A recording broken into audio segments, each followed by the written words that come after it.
it's just incredible. You'll fall down the rabbit hole. You'll love it. You'll love it. So yeah, we have that going on. We are also taking submissions for the new Sidereal journal that'll be published in the March equinox timeframe. So yeah, if you're a writer or you'd like to, take a crack at it, get a hold of us. Let us know. Yeah, definitely. I may or may not have, but definitely did not hit start the stream on YouTube. So it should probably did get the intro on X, not so much on YouTube. You guys, all the links are in the description. Definitely register for the upcoming workshop, the Saturn Neptune conjunction workshop. It's going to be more like roundtable-ish. But we're going to have a lot of cool speakers there. Michael Hartigan, I believe, is going to be there. Is Don Tech coming of Freedom Through Astrology? I'm not sure. So Michael and Fran are the only two that confirmed now. So we may have some more guests as well. So yeah, it could happen. It's exciting though.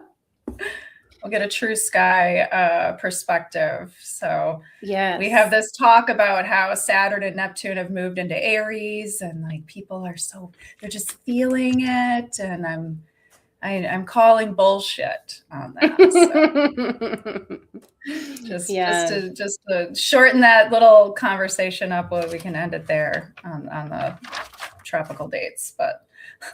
Yeah, but Saturn and Neptune, that'll be a fun discussion. We'll save most of our talk for then. Yeah, we've been talking about it quite a bit on the show. Yes, but yeah, we haven't really. I don't know. I think concentrated on Capricorn. Look at all of that. Look at all. Yeah, there's a lot going on. There's a lot. I noticed that as soon as all of those planets started moving into Capricorn, I was like, I want to get my shit together. Yeah. I want to get some stuff done. I want to figure everything out. When was that about? Let's see. Looks like probably I'm the guessing stuff. Mid January looks like. So yeah, that was it. It was around the time everything started moving over Pluto. I started kind of rethinking, like, hey, like I need to get some stuff done. Like it's time to initiate some things. And then, of course, that Cancer Capricorn axis, that definitely triggers family stuff. I've got some family things going on myself. So, I mean, I'm not sure how that axis is playing out for a lot of other people, right now. There's probably a lot of, I'm seeing a lot of workaholics, a lot of burnout, a lot of like over caretaking, that kind of stuff, like sometimes there's like little shadow sides of it too, like guilt-based loyalties, like, oh, I have to do this because this is like my family, like yeah. Yeah, my family, and I love them. I have to. Yeah, this is what I chose. This is what I'm loyal to. Yeah, I've been seeing that too. I haven't been experiencing it, but I've been seeing it. Capricorn is a really great constellation. It likes to get to the bottom of things. I feel like it definitely is more of an emotionally mature sign. I think it can, look at, I think Capricorn can examine its emotions before expressing them. And that might be the difference between Cancer and Capricorn. I think Cancer can sometimes get a little off the charts real fast. But I guess it depends on a lot of other little things too, like where your Mercury is and, your Jupiter and all of that stuff, So. Yeah. How's it been for you? You got some planets in Capricorn. Well, no, you got I don't know. Node in Capricorn. Yeah, I got it. Oh yeah, that's right. My South Node. Oh, that's right. Well, let me think. So everything's kind of been going over the last couple of weeks. I've honestly been more. I don't know if that's the case. I've had like 3 days over the last couple of weeks where I was able to start doing more creative writing earlier in the day, and I was like 12 hours in, like 3 days in a row. Now I had to cram it all in because the other days I was working a lot, and I've been in like like a nice creative flow and stuff. So there's that. But otherwise, I mean, it's maybe kind of the same for me. It's been good. Alice just had her birthday, so obviously we had birthday stuff. That's awesome. So that's always a little bit busy, but no, I don't know. I love Capricorn. I don't know why it gets such a bad rap out there. I know they even tarot links the devil card to Capricorn. What? Well, yeah. And it shows people chained up. So, it's kind of like chained by your own obsessions and your own vices. And that's insane to me. I don't get it. Yeah. I don't get it at all. Well, I don't get the devil. Like, you didn't have to put the devil there. It's got to be because of the goat symbolism. That's the only thing I can think of. Yeah, that's what I was thinking of too. But I think that's how it gets its reputation for being cold and like it's never seen that. It's the Saturn association. The Greek Saturn association is how it got all of that. Those Greeks. Egyptian Astro, which I thought was you, Ailey. If I thought that was you, I'm like, she's got to do because I think you changed it. It was something else before, but I like the Egyptian Astro. Today, our Inanna, Venus, is getting visible again after months. We should celebrate it. Yes, we should. Hey, the Chels. Oh, it's not Ho-Chels. Ho-Chels in Russian anymore. Hey. Elif says, Anna Mercury is since yesterday again visible. I'll send my creative writing to you today for our ISAA. Please do. Oh, I will be so happy, you guys. I will be so happy. Yeah, that might not have caught the YouTube stream, but we are looking for submissions for the ISAA journal that's coming out in March 22nd. So they don't, don't put a lot of pressure on yourself. I've been writing articles too, and I get like, oh my God, is it perfect?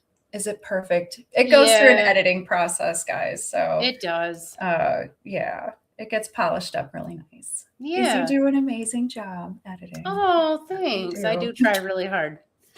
My last Uranus article, guys, was at least like 1,000 words more. There were a lot of stories in there that just drove the whole thing home, but it was great.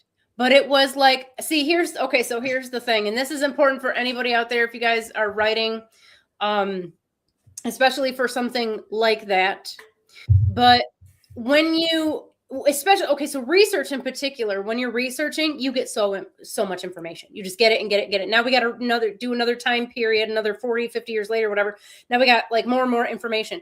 And unless you read the whole thing through over and over and over again, which is what I have to do, you don't realize that I've said this already like 5 different times, and it actually flows much better if we remove some of that. But in the early stage of the writing, that's why movies, when they make a movie, that thing's like 60 hours of filming, and they cut it down to like an hour and a half to 2 hours. Well, now they do like 3 or 4, but you want as much information as possible so that if you need to, cut stuff out, you can do that too.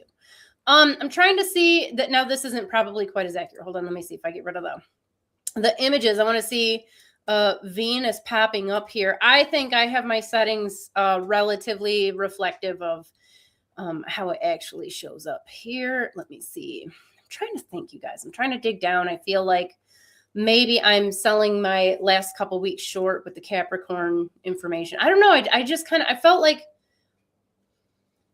not fully in the zone like I do when I'm writing all the time, but I've definitely been getting stuff done. But I usually do though. So well, I was wondering, because when I had the whole parade go over my south node, I kind of got really, I got really tired. I was like super angry, but we did have like that nice Saturn Neptune square to it at the same time. So I don't think your south node is taking any drastic hits or anything. I was just swung over top of it. I did get really tired. I was actually still tired today. I normally go to the gym Wednesdays, which is why I'm so dumb by the time we do the show. But, I was so depleted after hours of sauna and cold pool at the water park. You guys, so Russian water park, there's like 100 saunas. maybe not. Okay, I'm exaggerating a little. Maybe not 100, but there's quite a lot. And so you go in the sauna, and then you go in the ice bath, and you just do that over and over and over again, or at least you can, which is usually what I do. And it's amazing, but like you lose a lot of electrolytes, you know, and yesterday I just didn't have an appetite. So I think I just kind of pushed myself too hard, and I swam a lot. So I personally, if it was me, I wouldn't blame, the planets over my south node but I'm trying to think, what is my February normally? You guys, does anybody out there know where your south node is? Or do you have anything going on in Capricorn? Let us know. I'm still trying to see, where is my Venus, you guys? I can't multitask today, apparently. Moon. Oh, yeah. Venus is Venus. Over here. Okay. Yeah. So are we looking at night Venus, Elif, or morning Venus? I'm assuming we're looking at nighttime Venus. Because sun is rising. She's over there. So it's going to be right after sunset. Okay. I know I've been like letting this circle the entire time, but I've not been paying attention to what's going on the screen. So you'll have to forgive me. Let me see here. All right. This is already the 10th. So we're on the 4th right now, but let's see here. Now we've had, it's been kind of overcast here. So I haven't been able to see, lately. Hi, Lori. South node at 0 degrees of Aries. So, do you got any input on that? Ooh. Nikki? I like that part of the sky, 0 degrees of Aries. Like, well, okay, it's right in between Aries and Pisces. And we were talking about what a creative place that is in the sky. How like, I don't want to say like, I guess I want to save things like, you know, Mother Earth, earthy stuff for more like Virgo. But I think there is a lot of mother energy, a lot of creative energy, a lot of sexual energy in that part of the sky. There's a lot of artistry there too, a lot of imagination, a lot. I think that can, I think that's like my favorite part of that spot in the sky. It's supposed to be like an initiation point. With the south node? Oh, no, not with the south node, just where Aries and Pisces meet up. You know, there's that talk about the cycle and how Aries initiates things. It's not necessarily a sign of war or aggression. It's more like, well, what we were talking about I think we were talking about it last week. You were talking about Aries being Dumuzid and Pisces being Inanna, and them consummating their love for each other. Getting it on. During the, I know I found a really cool YouTube video talking about it, but I have not watched it yet. So you have to send it to me. I'll send it to you. I sent it to Chelsea, but I didn't watch it yet. So I was like, I don't know if there's sex in it or what. Like, I have no clue, but I wanted to watch it before I sent it to anybody else. Yeah. That's just to make sure I'm not like, hey, check this out. And then there's like, I don't know, something. Yeah, scary. I don't want somebody to get the wrong idea, you know? So I would say South Node and Aries. I agree on all points of Aries being a very sexual and fertile planet. Now I say sexual, but it's really just fertile and creative, and there's a lot going on. Sometimes it's really hard to, if you have a strong Aries, it can be hard to, which I don't know specifically if the South Node would constitute that by itself. I'd have to look at what's going on or what else is going on in there. But I would say for sure, 100%, you definitely came back into this lifetime with a lot of creative power, just like untapped creative potential that you almost certainly don't even have the ability to do stuff with because there's so much of it. And that can come with like this weird, what do I say? Like this feeling like, what am I supposed to be doing? I'm not 100% sure. Like, I feel like there's all this stuff that I came here to do. And like, I just don't know what. Probably have a lot of weird synchronicities, a lot of weird manifestation stuff at strange times. I'd also say there's probably, you're coming back with so one of the things about Aries, and this goes back to Tiamat and the Enuma Elish, which is the Babylonian story of creation. But Tiamat, featured in Ketis, the head of Ketis over here, or Cetus, whatever. I don't know. My Greek, not good, you guys. She she gets decapitated. Her body gets split open and she gets stretched out and she becomes the firmament and also the earth and basically all of creation. She is the primordial mother goddess, and her consort, the Abzu, who's likely featured up here in what is now the square of Pegasus by this wing. They were both kind of put here after their untimely demise, but they were in the Babylonian myth the first creative gods. But this came from her. Basically, she was seeking vengeance after the death of her consort, and she's this fierce warrior goddess, and she is just massacring everyone. She's leading this army of monsters. Everybody's pissed off. It's a whole big thing, and it's great. It's epic, legitimately.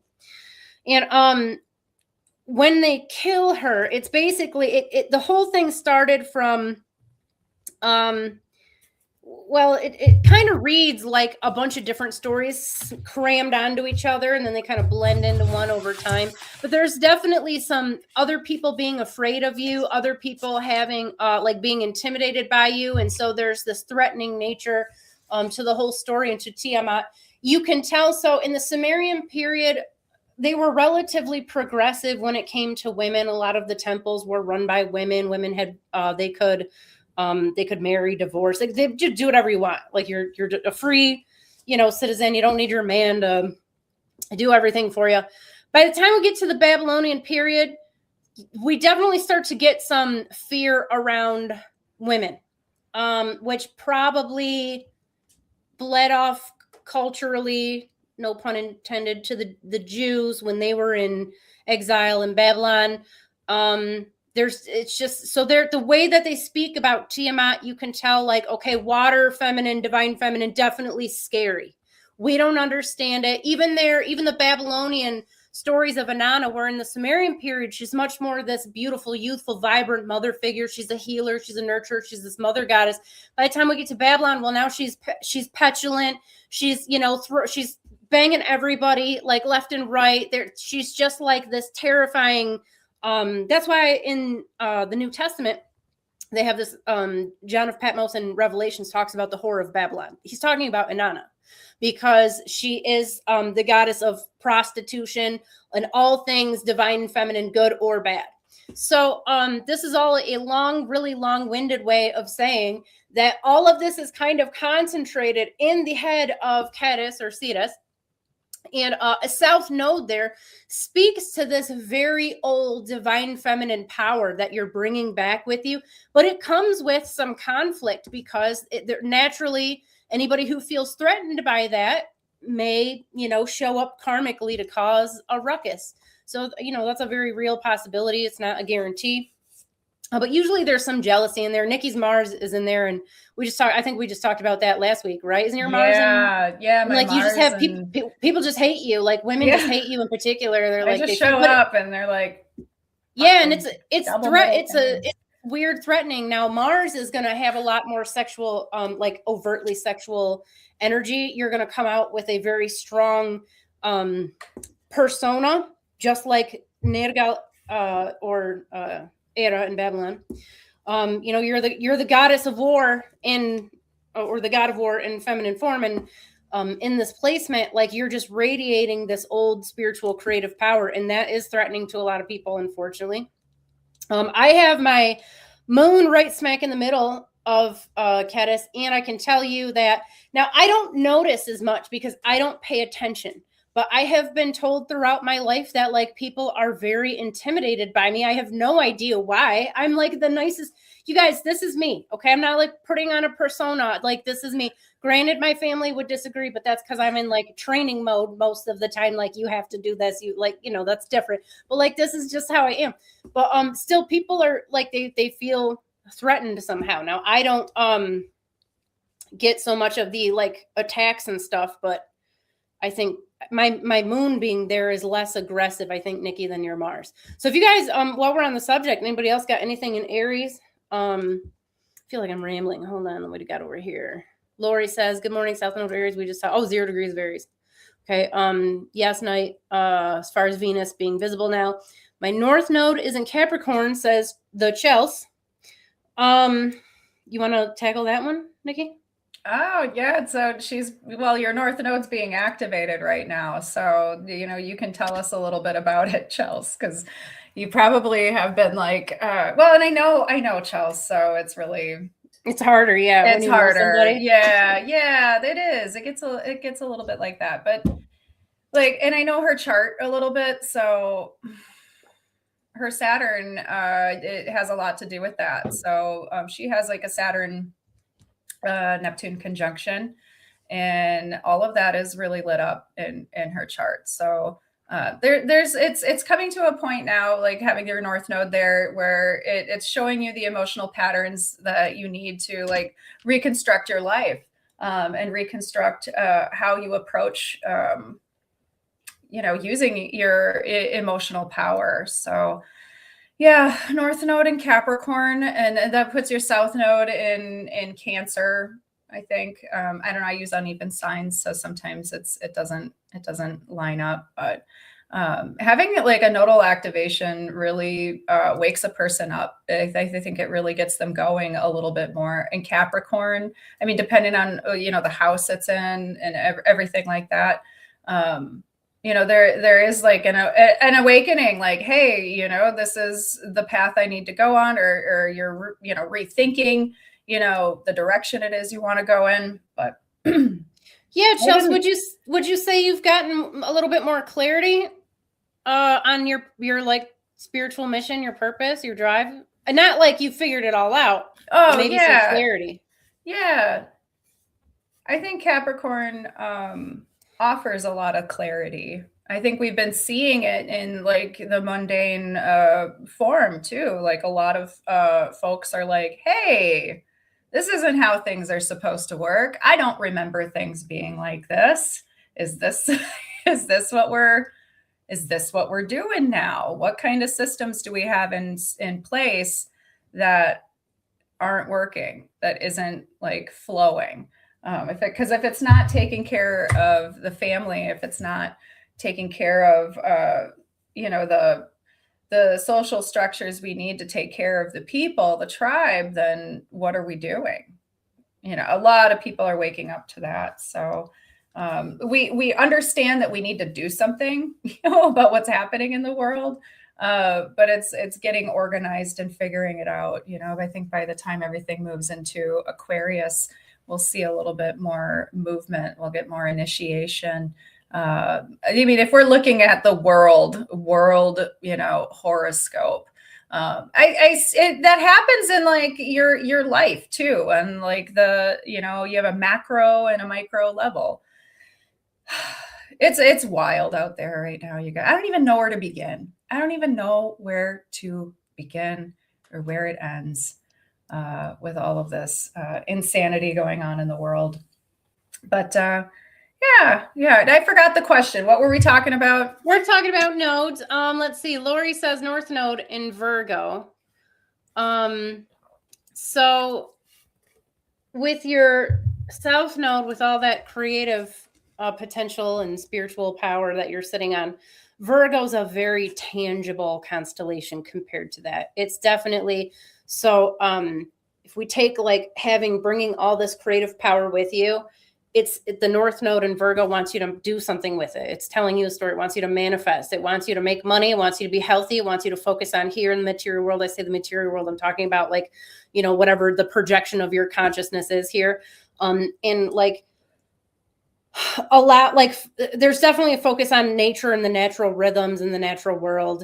There's a lot of different directions you can go in that. I mean, sometimes it's the home. I guess it depends on where it is. So south of or east of Spica, it's going to be more community based, but closer to Leo, it's going to be maybe more individualized. So Lori says, I jump first, ask questions later. Yeah.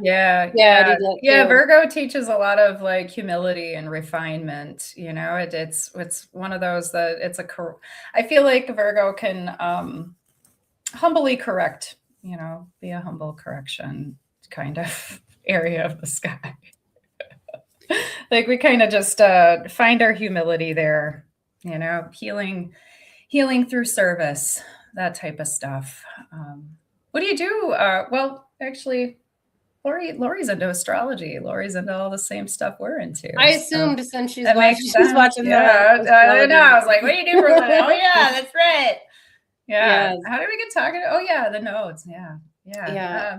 Chell says it's awesome so far. I'm 2 minutes in, but I don't know what that refers to because yeah. Well, I know her south node was because I use uneven signs. A lot of people we work with use uneven signs. So we have this awesome thing in sidereal and astronomical astrology, guys, where the constellations are bigger than 30-degree chunks. So we have overlap, we have different axes, and her north node, south node is in that Leo Capricorn axis.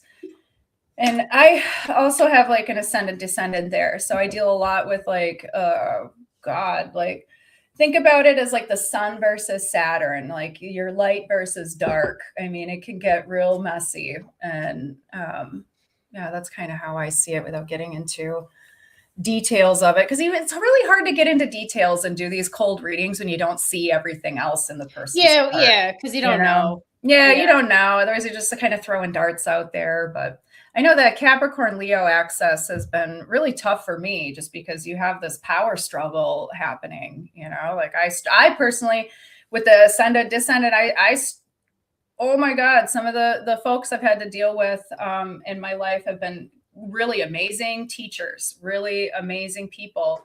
But there's that also you have to look at the whole chart and what the whole thing means, not just that axis. And I have a problem with boundaries, you guys. I have a problem with overdoing it, overworking, overstepping, oversharing. So a lot of it has to do with stepping into my power and saying, no, this is not what I'm doing. This is it, that type of stuff. So, I mean, it's different for me versus somebody else's holistic chart and how that develops. But there's definitely that power struggle there, I think, between Leo and Capricorn. I just see it. So yeah, different types of emotion for sure. Ashraf Siddiq, hello. Good to see you. Lori's got lots of fire things in there. Whoa, what happened? Oh my God, I'm gonna choke to death. What happened? No. I sent Chelsea that video of the Anana, it is sexy. It is sexy. It is. Okay. It is. She sent me a 2-minute clip of the video and is it rated R? Yeah. Is it over 18? Yeah. All right, well, you have to send it to me. I'm going to. There's a guy who was doing massage on this girl and it was just naked massage. And it was hilarious. Yeah, you'll have to send it to me. Yeah. Oh my God. Yeah. Sorry, I read her comment and I'm like dying now because I didn't know that's where the clip came from that she sent me. And I'm like, that's sexy. That's cool. It was from me. So yeah. Sorry about that. Chell says, I don't know, my chart is effed up. It says Leo. I'm thinking that's for the south node, right? Using the signs as houses, I think maybe. Yeah. Yeah, south node Leo. Not at all. I think that was related to the clarity. Okay. No worries. I think it's right in front of my face. I can't see it. I don't know, Chelsea, but I know that you submitted an article in the last few weeks. I feel like that's some clarity. I think that, I'd read that as maybe some clarity. Well, Neptune is involved in your chart too. Neptune's involved in what's going on right now. It just blurs. I think it can blur things for people. It definitely, I don't want to give it the illusion and delusion, a cop out, but I think it can make things a little bit more difficult. Yeah. I think it's just a powerful energy. I'm still having a hard time understanding Neptune completely. I just don't think we've studied it long enough to know exactly everything about it. We were talking about planetary octaves, like how they vibrate. And there's been a lot of studies about it. I don't want to get too into planetary octaves because I haven't done my due diligence and really put a whole lot of research into it. But when they look at the resonance and how it's vibrating, Neptune and Venus seem to operate on the same octaves. Uranus and Mercury seem to operate on the same octaves, as well as Pluto and Mars. So those connections for those outer planets to those inner planets, I think it definitely means something. But yeah, I forgot where I was going with this. Yeah. So it's like kind of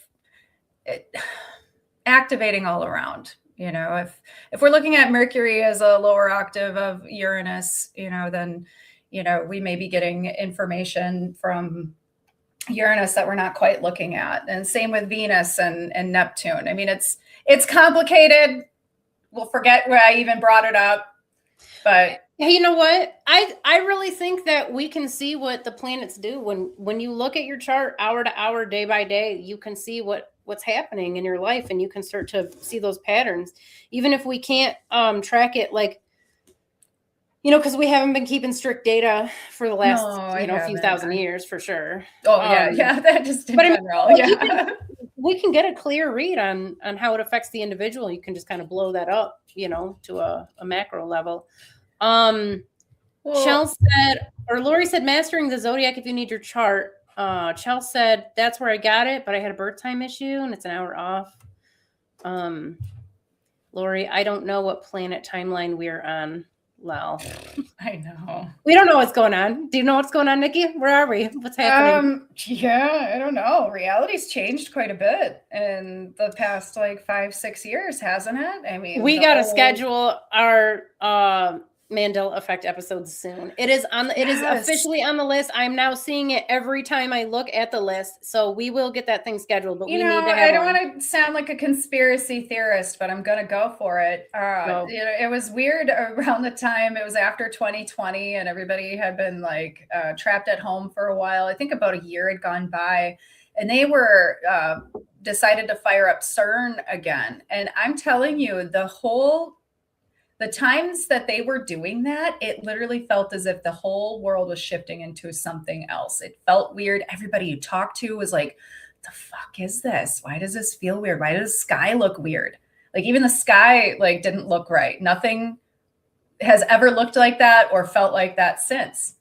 So, I mean, I kind of wonder sometimes, are we floating into different, dimensions? Are we we don't know really where the whole solar system's going. And if you talk to some people, they don't even think the Earth's real. It's flat and it's some, matrix, or projected lights. And, who the hell knows? I mean, I don't know. Yeah. None of us really know the truth, but I don't know. I totally think weird shit's going on. I don't trust the government. I don't trust them, you guys. Some stuff's definitely going down there. I don't know that we could pin it down into a one theory. I think there's multiple things going on, but I don't think reality is in itself stable. We just look around at the world and we think it's real. You guys, I know I've told the story a ton of times, but I'm going to tell it again. Okay. So, my daughter was 1 years old. Yes. 1 years old. And she had these, we were going to go to the store. Oh no, this was later in the day. For whatever reason, she had these cute little jeans, little stretch jeans, right? And they're just so adorable. And I put these black knee-high socks on her, but underneath her jeans. And I'm like, man, wouldn't it be cute if they made tiny little knee-high black boots, for babies? That would be so adorable. And I put in the pants on, right? So later on that day, we're going to go to the store. And I'm like, okay, let's go. It's winter time. So I got to put Alice's socks and shoes on. I'm like, I go to put her shoes on. I'm like, wait, what happened to her socks? Okay, she's 1 year old, you guys. These are tight little jeans. She can't get them off. She can't dress herself, right? Not only are the socks not there, but they're the only black socks. There were 3 black socks in the drawer when I went to get them. And they were in an IX pattern, the Roman numeral 9, okay? So when I went, I'm like, that's weird. Where are her socks? I went, opened up the drawer, and my heart is thumping. I'm like, oh my God, dude. They were in the exact same spot they were earlier that day before I took them out of the drawer. It was one of the creepiest things ever. Okay, so then listen, you guys have probably already heard these stories a million times. No, I never heard that one. Okay. I never heard that one. It felt so creepy because it's one thing to know there's a demon or something in your house moving shit around. It wasn't that. This is a literal glitch. Reality just folded back on top of itself, and it's a completely different feeling. So the last time I went to America, I had this bright red crimson suitcase. Okay. And I'm a Virgo. Okay. I got a stellium right on my ascendant in Virgo. Like I'm meticulous when I pack. So I put everything in Ziploc bags. I squeeze out the air. Everything is like perfectly structured. I weigh it out to the exact ounce. It's okay. So like I am in control of everything that goes in and out of the suitcase. The very last thing I did, I had just bought these sandals that are like slip on, right? I walked out of the house. I'm barefoot. I stick the sandals inside that first top pocket. You know, in the front of your suitcase, you got 2 pockets. It's the little one in the top. We shoved them right there in the top. Okay. And I put my dress shoes on and we rolled out. Okay. So we get back to Russia. I get in my house and I'm like super excited about these sandals because they were going to go really good with my saris. So I open the suitcase and the sandals are gone. I'm like, that's really weird. Maybe I shoved them in a different packet. I pulled everything out. So then I had like 2 other suitcases too. I'm like, okay, maybe I'm losing my mind. Maybe they're not there. I pulled everything out. Then when they're nowhere to be found, I'm like, maybe I've lost my mind. Maybe I came home and was tired and I put them somewhere already. So I ripped out every single item. I went through every box. I went through every drawer. I pulled out stuff that I haven't seen since we moved into this apartment. They are nowhere to be found. And I'm like, okay, somebody stole them. They're really cute. Maybe somebody just reached in and grabbed them. I wouldn't want to steal somebody else's shoes, but whatever. I'm like, or they've glitched out of reality and they'll be back sometime in the future, I guess, when it's time, right? So like 6 months goes by. 6 months go by. Yes, there we go. Okay. I open up my closet where my suitcases are normally standing. And wouldn't you know, right there in the top pocket, not inside, but like somebody had pulled them out halfway. So the heels were sticking out of the top pocket. There those sandals were. I'm like, you got to be kidding me. Like, this is insane. So now like somebody's fucking with you too, because it's not just like, oh, we took it and now we're putting it back. Here, look, now you're crazy because they were sitting there. Yeah. Oh my God. No way. I blame ghosts. I'm like, there's ghosts. It's not ghosts. There are no ghosts in my house. My house is ghost free. I assure you. I have shit like that happen to me all the time, actually, but I just think it's because I'm an eyes wide open blind person. Like I went to go make some heliocentric charts on Prometheus, and I'm like, wow, it's not there. Wow, it's just not there. How is it not there? Was it there though? Oh yeah. I go back later and like there it is, and like the setting. I was embarrassed. I was like, oh my God. It's because I swear to God it wasn't. It might not have been. Stuff changes all the time. I don't know. That happens to me a lot. Listen, people go to sleep and they have like a peach tree in their yard and they wake up and it's an apple tree. And everybody around them's like, yeah. Well, sometimes other people are like, yeah, it totally was. And other people are like, no, that's crazy. But it's a real thing that's happening left and right. Yeah. And I don't think I do think CERN could be to blame for some of the bigger stuff that happens, but I think some of the other things, I think it's constant. If you look at quantum tunneling, like that's just something that naturally happens. And it supposedly only happens to small objects, but mathematically, I mean, statistically. Quantum tunneling. Yeah. What is that? Well, so I mean, layman's terms, I guess. Yeah. So basically, subatomic particles can move through solid objects, like as far as they want. There's not like any like limitation to it. And it's also a part of the have you heard of spooky action at a distance, like the entanglement theory or property? So basically, once an electron is like aligned and attuned to another electron, if you took one electron and put it on the other side of the galaxy, they'll do the same thing. Like they're entrained with each other, and it doesn't matter how far away they are. So it works faster than the speed of light, which is supposedly not possible. But anyways, with quantum tunneling, these particles, so it'd be like if you had a tennis ball and you threw it at the wall. Well, in theory, it could go through the wall at any time. It depends on like what phase the particles are inside the ball. It's just we don't usually, it happens all the time. It's happening constantly on a subatomic level. These electrons are popping in and out of existence at like all times, and they don't know where they're going. But there's no reason that can't happen with like bigger objects too. It just doesn't, and that has to do with probability, supposedly. Like at a certain point, it's just more likely that a bigger object, your couch, is less likely to go, between the wall, but it technically can, and it does all the time. So I don't know, it's weird. That is weird, but that's really cool. Yeah. Oh, it's fascinating.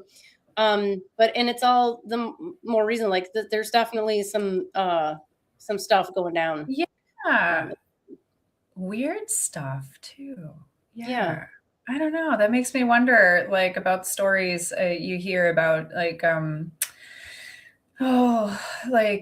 monks, and they spend years meditating, and like they live to be like fucking couple hundred years, and they can like float and gravitate through they've been saying that all for that a long time. Supposedly people could live a lot longer, and I don't doubt it. And people like live on air, and like no food, and they're just alive. I talk to people sometimes, they get so scared when you talk about death. They're like, no, I want to live forever. Like, and I'm like, oh my God, would you want to really? I think people are afraid of what's on the other side. They don't. Oh, I guess there's there's nothing you should really be afraid of on the other side. I mean, you came from here. I mean, I don't know. Nope, just going home. Yeah, that's it. I know everyone's like, I'm afraid they're gonna know what I've done. I was like, they are watching you now. They watch you do all of the things at all times. They know it all. Sometimes they're cheering you on, and sometimes they're like, whoa, we're gonna have to do some. We have to do some things now. Like there might be a fucking crisis after this, I don't know. I still can't. I'm trying to live in a logical, grounded reality, but I've never really lived there. So, I mean, I'm working. I don't want to live there. It doesn't sound fun. The people who live in there's probably a lot of people think I'm delusional, but like I'm the happiest person you meet. So like it seems like it'd be better to be delusional than be like super realistic like everybody else and just be miserable all the time. I don't know. I think there's some like negativity that comes with like realizing what reality really is. And if you can't dream about something better, then it gets bummer time, super bummer time. Yeah. We all know folks in super bummer time. Oh yeah. Yeah. Too many of them. Lori says, I'm a yoga teacher too. Good. Perfect. That is so cool. I want to be a yoga teacher. I actually do. Okay, Lori. So in my assessment, Neptune is a teaching planet, among other things. What do you got going on with your Neptune? I'd be curious to hear. Chell says, made me laugh out loud that Nikki is like, I know her and I'm not answering for her. I don't want to spill your... Oh. I don't want to spill your life out here for everybody. It would be rude. It's different when it's like my own stuff. I don't mind. I'm sorry I sent you a sex video too. I should have known better, but who, to me? No, to Chelsea. I was like, I didn't get it yet. You got to send it to me. She sent me like a 3-minute clip. She goes, here's a clip of that video. And I was the Anana video, right? Yeah. And I don't know why I didn't put it together. I'm a little slow, you guys. I get a little slow sometimes. It was the end of my day and I was like, what's this? I got to get AI to make like some, to like not animate, but make like,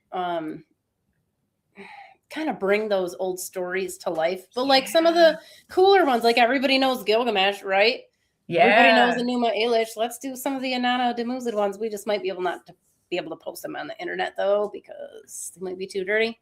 Why Montana 8959 says, I have not been able to get a concrete birth time. Both parents say something different. I would take the 2, and I'd trust your mom first. Moms are usually more likely to remember because it was so traumatic.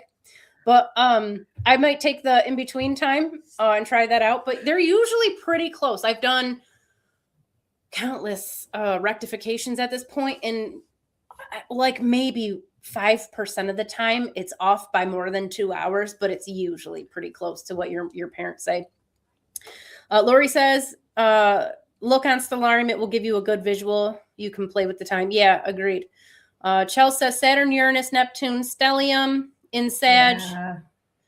Yeah, that's a lot. That's a generational marker too, like she came in with a bunch of folks like that have that generational marker. So, and I see a lot of artists, a lot of people who have these beautiful hearts that just want to live in a world that doesn't exist right now. It's kind of like the harsh realities of what the structure of our social systems are. It's been crushing, I think, for some of those people because it just doesn't coalesce, with how they're jamming, what they're jamming with. Saturn, Neptune together. I mean, it just distorts. I mean, we're dealing with it right now. It's distorting our own reality. We're like, what's real? What's true? We don't even know. And then you throw, Jupiter Pluto opposition in there.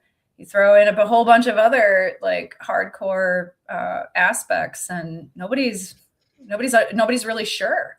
Okay, but hold on. So Pluto is currently opposite Neptune and Saturn, yeah? No, Pluto is opposite Jupiter right now. Oh, that's what you said. Okay. Yeah, yeah. All right, It's kind of like this whole power, struggle between what we believe and what we're seeing, and like what are the narratives. It's really been kind of manipulated, and we see the propaganda. Well, Jupiter is squaring Eris and Chiron.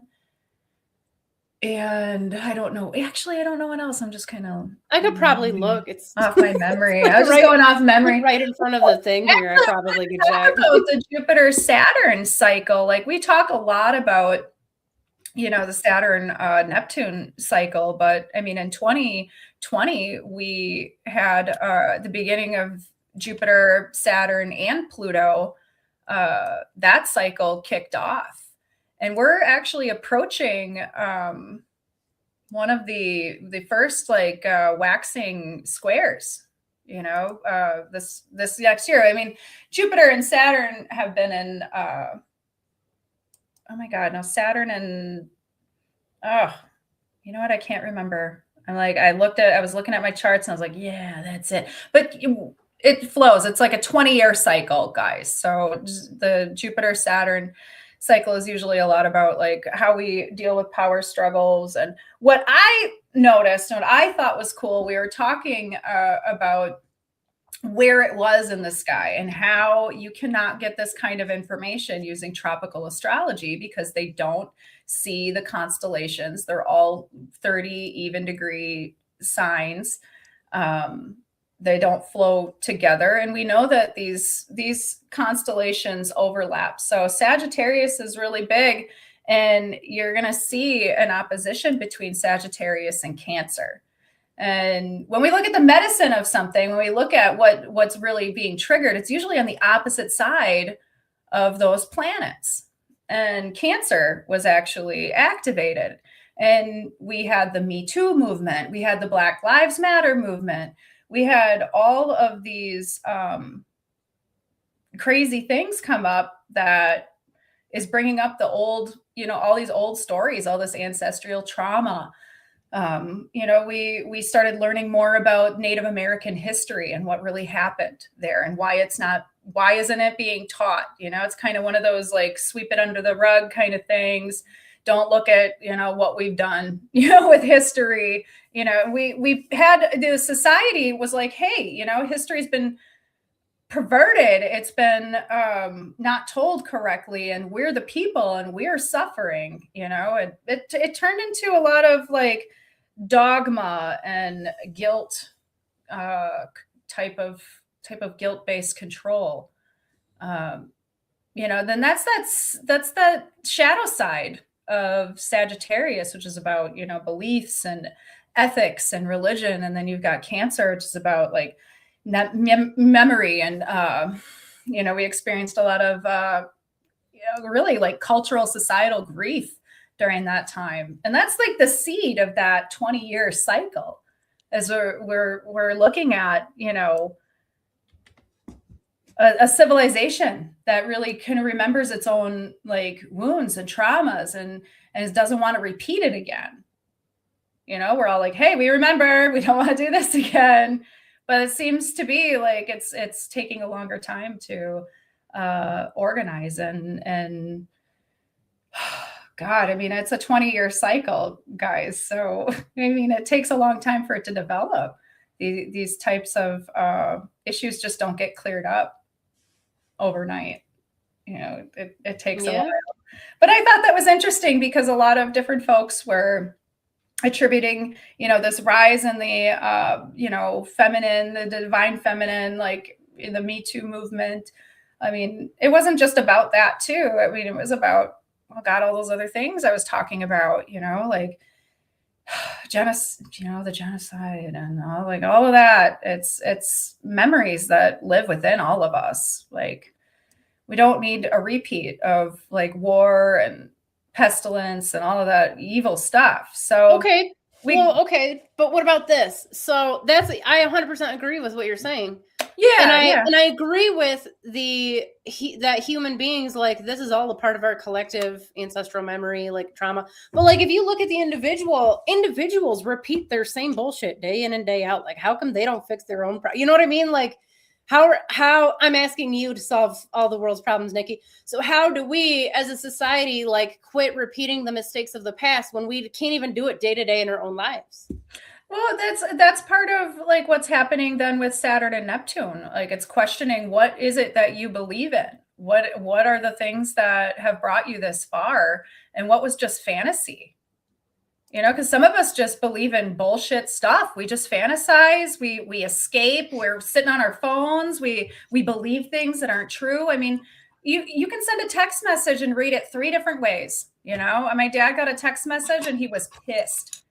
He was like, I know this person's talking about like me, you know, in a negative way. And I'm like, actually, if you read it this way, you know, that sounds like they were just scared for you.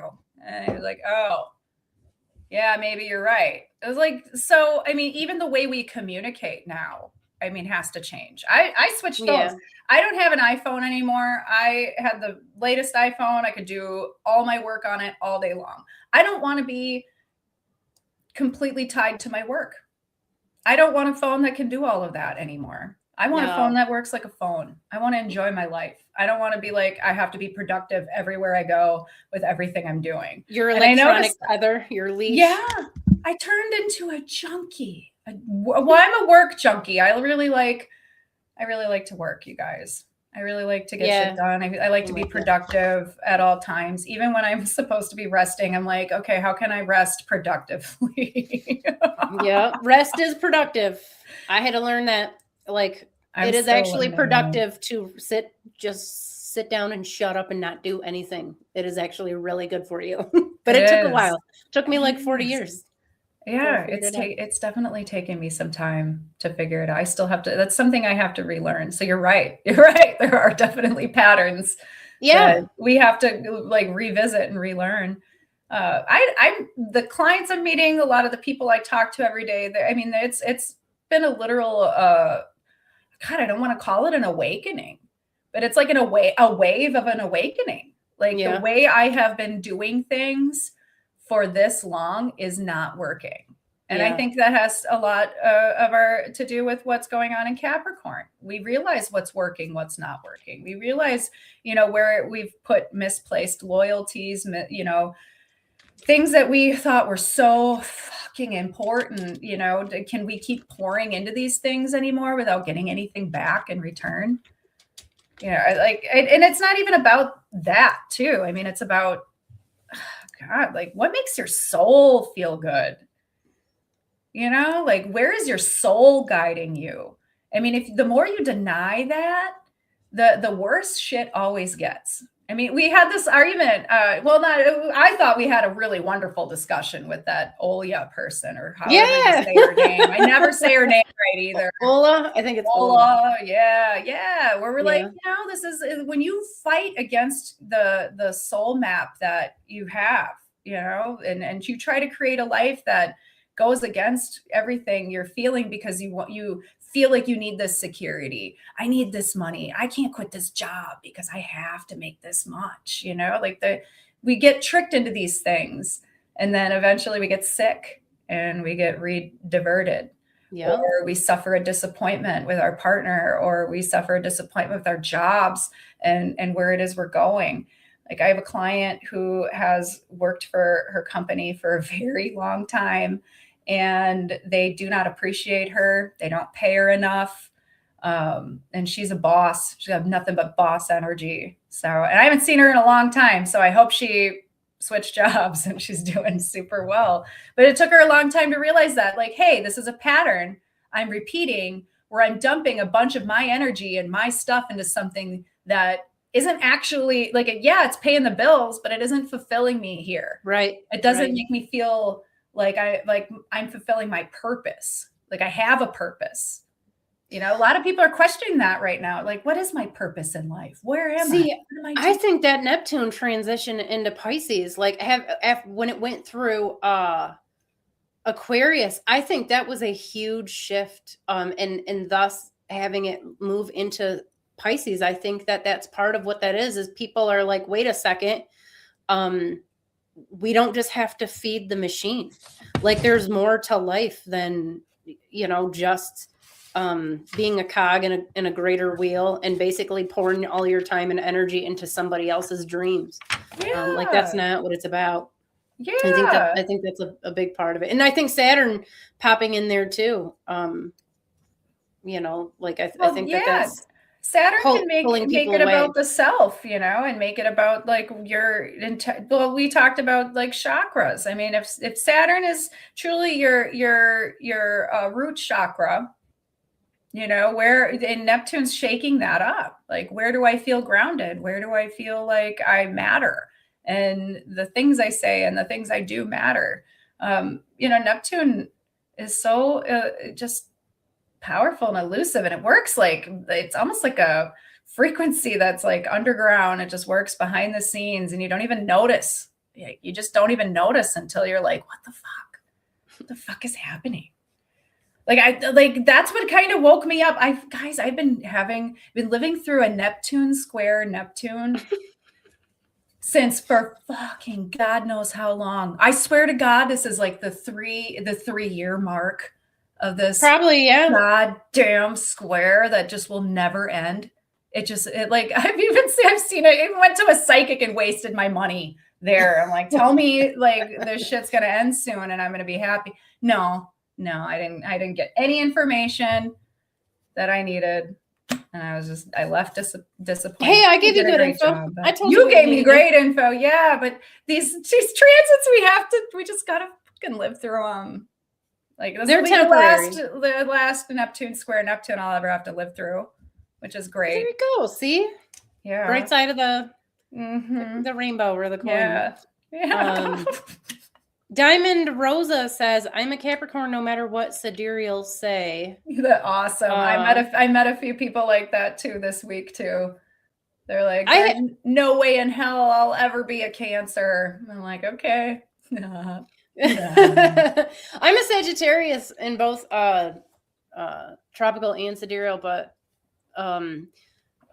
Sagittarius on the galactic center is much different from Sagittarius in the hindquarters of the centaur. So that does make a difference. Elif says North Node Leo here with Saturn. Creative business endeavors are what will drive you to your spiritual destiny. So I suspect you're already well into that journey. I know.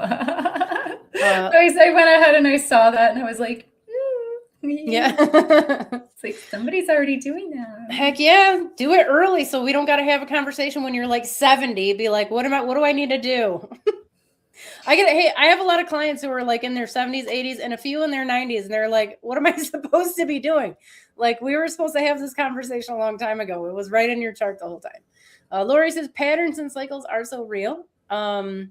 Lori says, I'm going to Cabo this month. Yes. Travel for you. Yes. Running away. Chell says, I just lost it.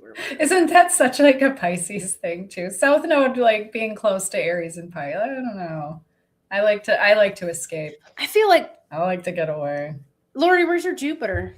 That'd be interesting. Oh, too. Lori's Jupiter is in Cancer. Remember? How do you know that? No, I don't. I don't remember anything. Okay, I don't know. I remember the weirdest stuff. I have to think where my stuff's at all the time.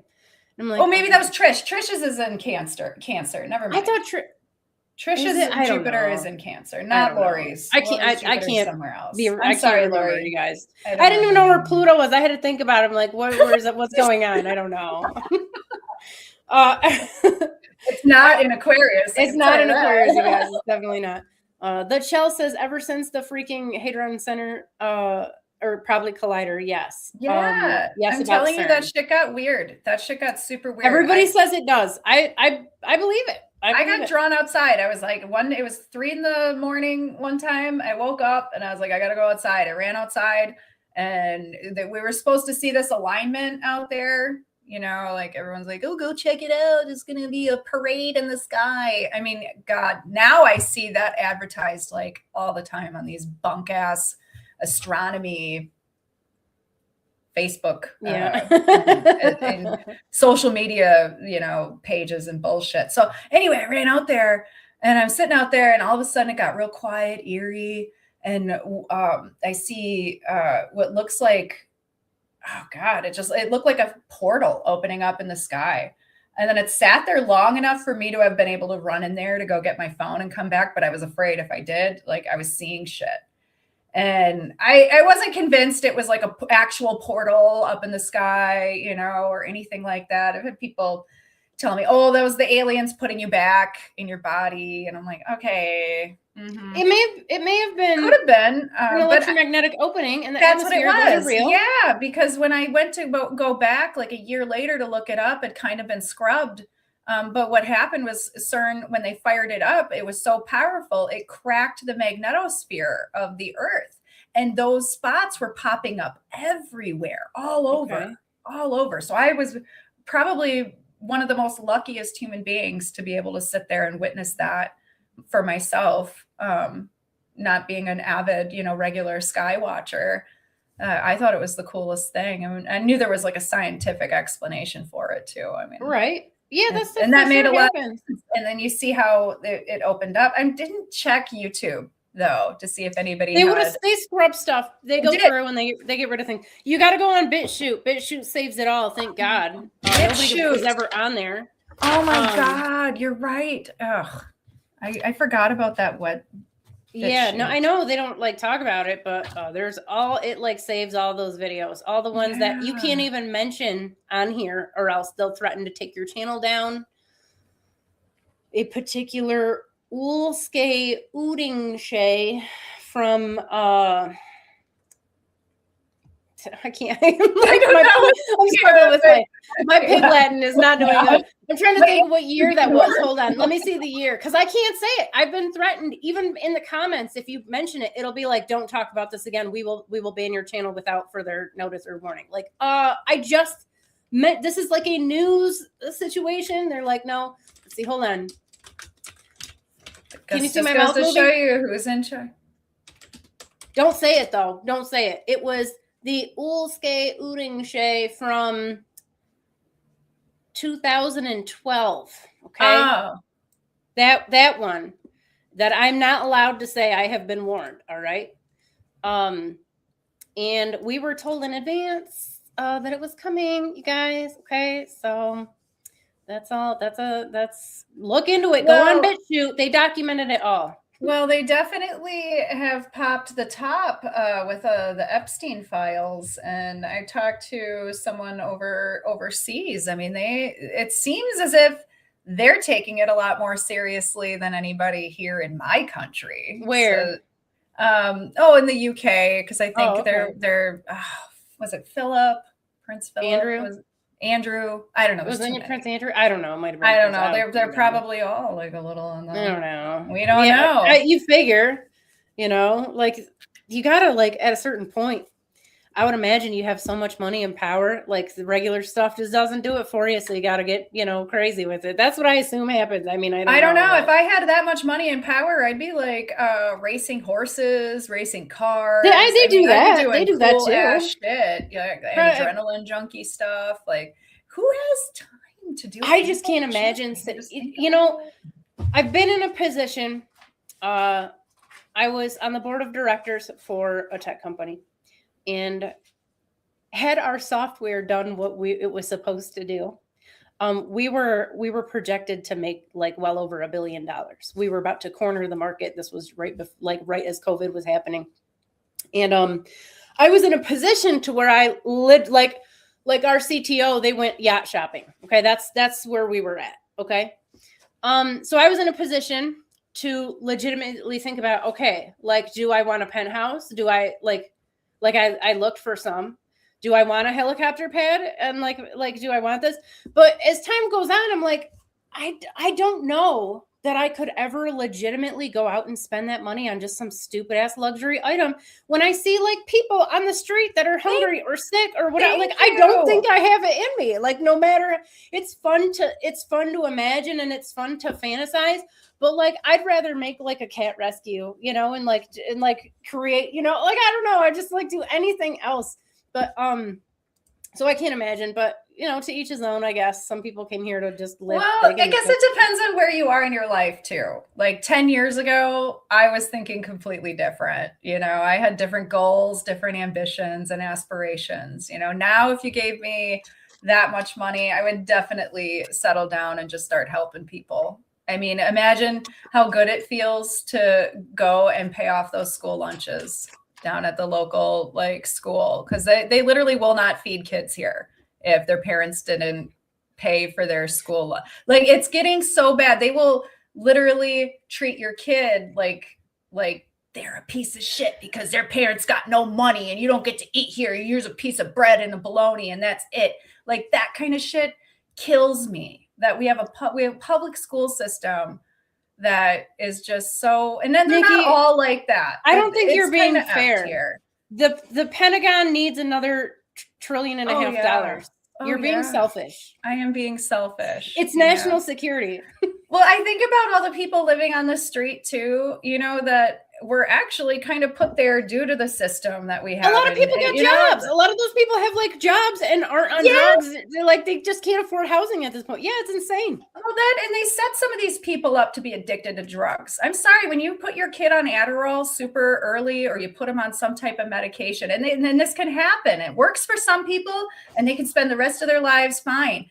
Most people develop addiction issues. And when they yank away that prescription from these folks, well, guess what? Now they're turning to meth, coke, those types of things. Listen, if I had to work a normal 9-to-5 job, I would be cracked out of my head 90% of the time. I would take every drug I couldn't do it. The last time I worked a real job, when I got divorced many years back. I got it in my head that I need a real job. I need a pension. I have to be like a real person. So I went and got my insurance license. And oh my God, stop. Really? Yeah. That makes so much sense. And then I look at your chart. Yeah. Well, I like sales though. I like sales. It's fun if you like to sell stuff. It's cool. It's fun. And I did it for 6 months. I'm like, what am I doing? This is miserable. I was making way more money working for myself. Not only that, but just to be, I don't know. I don't know if it's, I'm starting to wonder if me and my mom and my brothers might be a little neurodivergent. I think that might be it. Now, I don't know for sure, because I definitely don't fit all the things. I'm too good with languages, and there's just certain things that I can do, but there's other things that I can't work a real job. I just can't. I start to get real suicidal. I think nope, I don't need to be here. I gotta go. I have to get out of here. And it's bizarre. I can't explain it because it's not that big of a deal, but there's something it's triggered in my brain. I'm trapped. And I had the same thing happen when I went to school. Every single day, I'd go to school and I felt like I was going to vomit. And I'd cry on the way to school. I'm in 12th grade, you guys. Okay. And every day I'm trying not to cry on the bus. I just want to go home. The whole time I'm looking out the window, thinking about going home.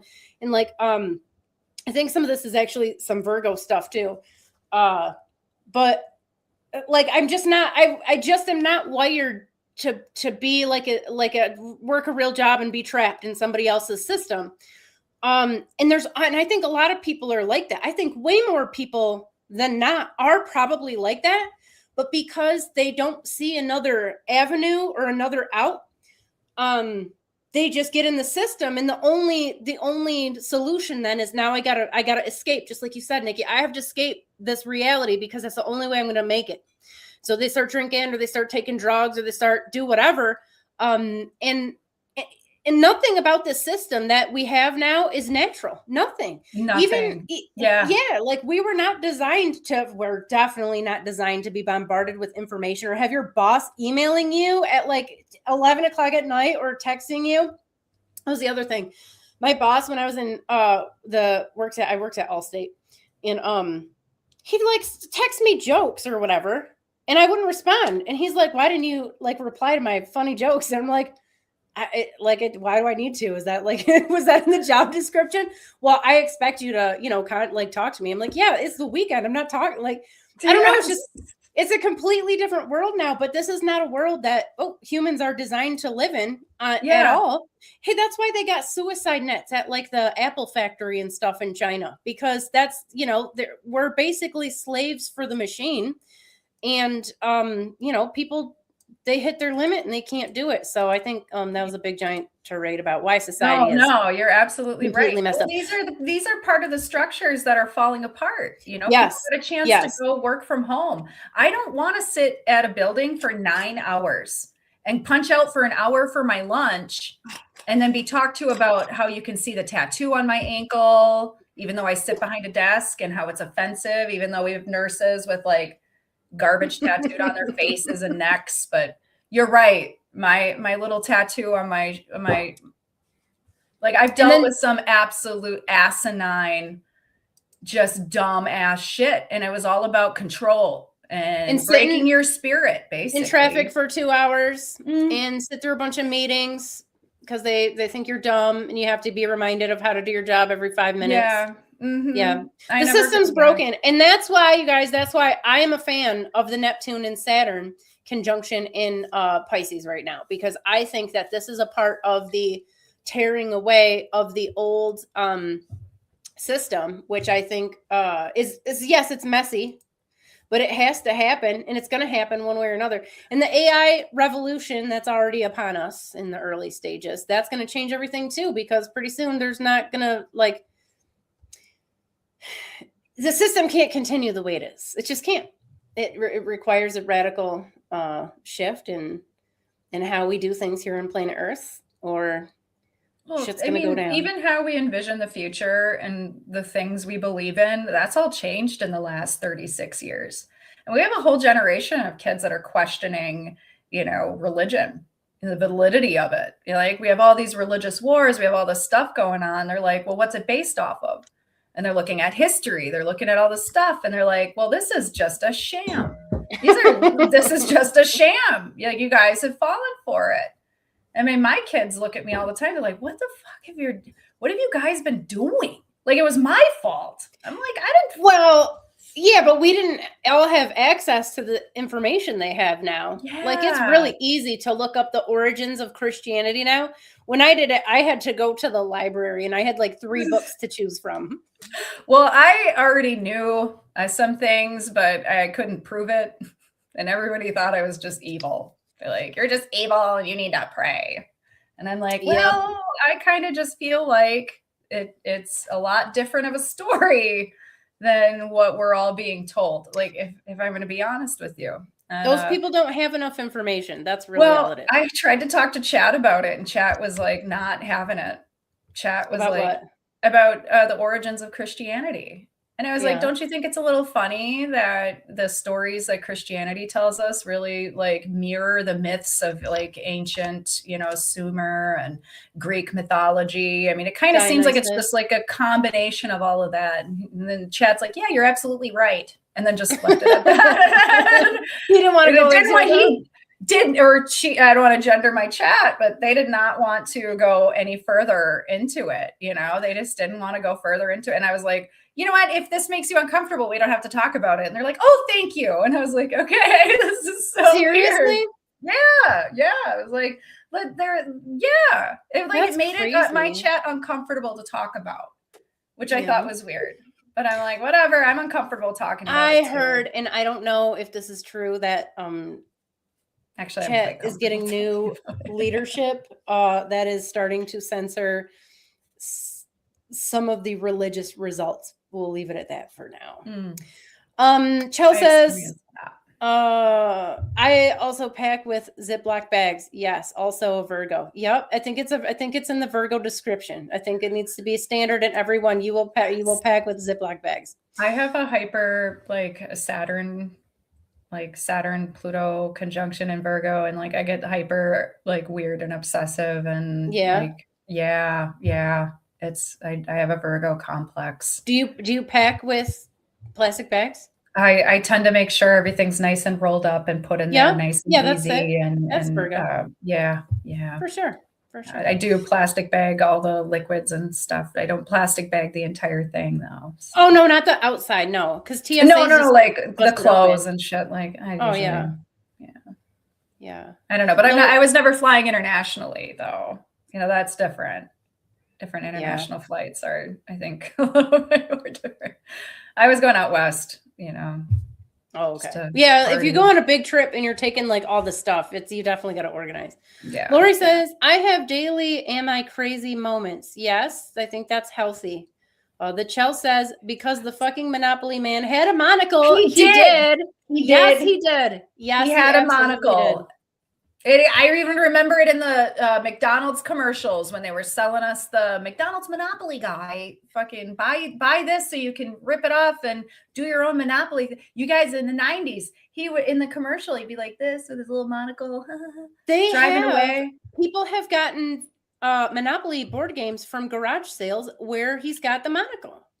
So people have found all this stuff they say doesn't exist. They have evidence that it did exist. There's what do they call it? There's a word for it. It's not evidence. It's I can't think of it right now, but they got it. We're going to have to schedule that call.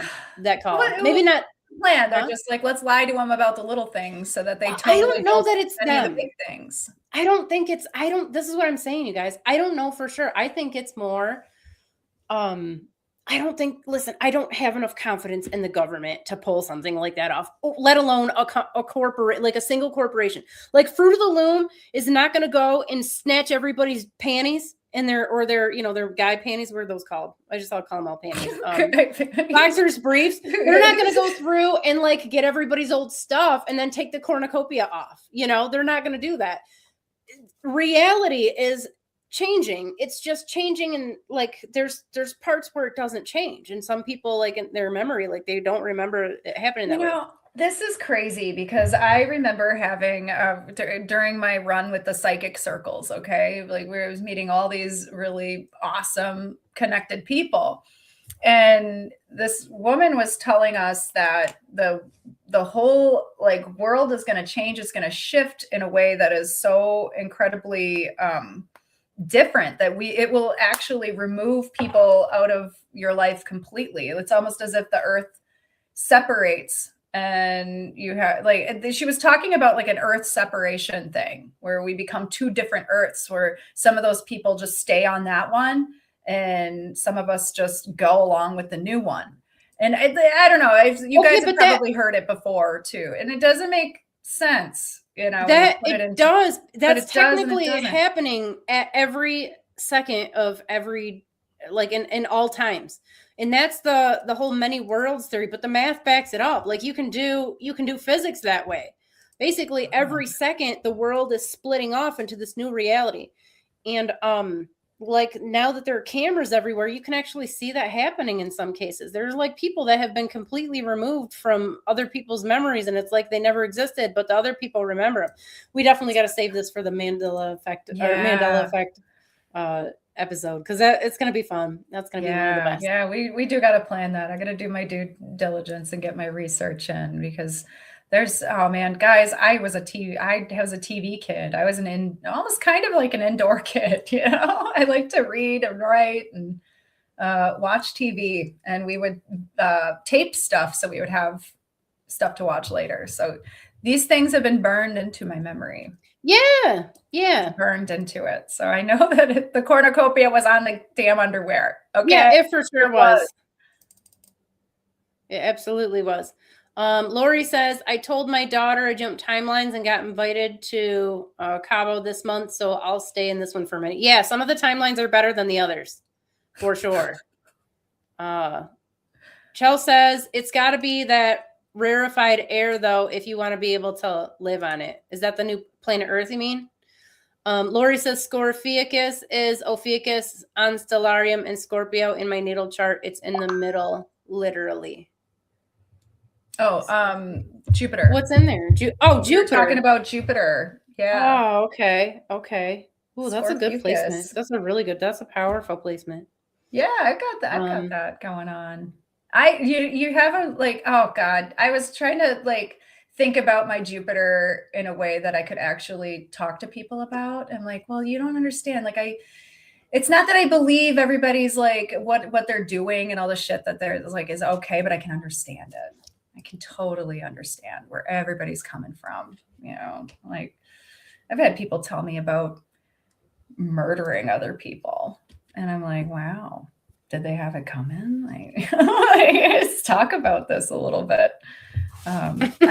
Yeah. Like sometimes. Usually it's not because somebody did nothing. Yeah. If somebody's getting murdered, somebody usually did something. I'm not saying they deserve it. Behind it, right? Yeah. Right. And that's Neptune. Pretty deep. Neptune is on.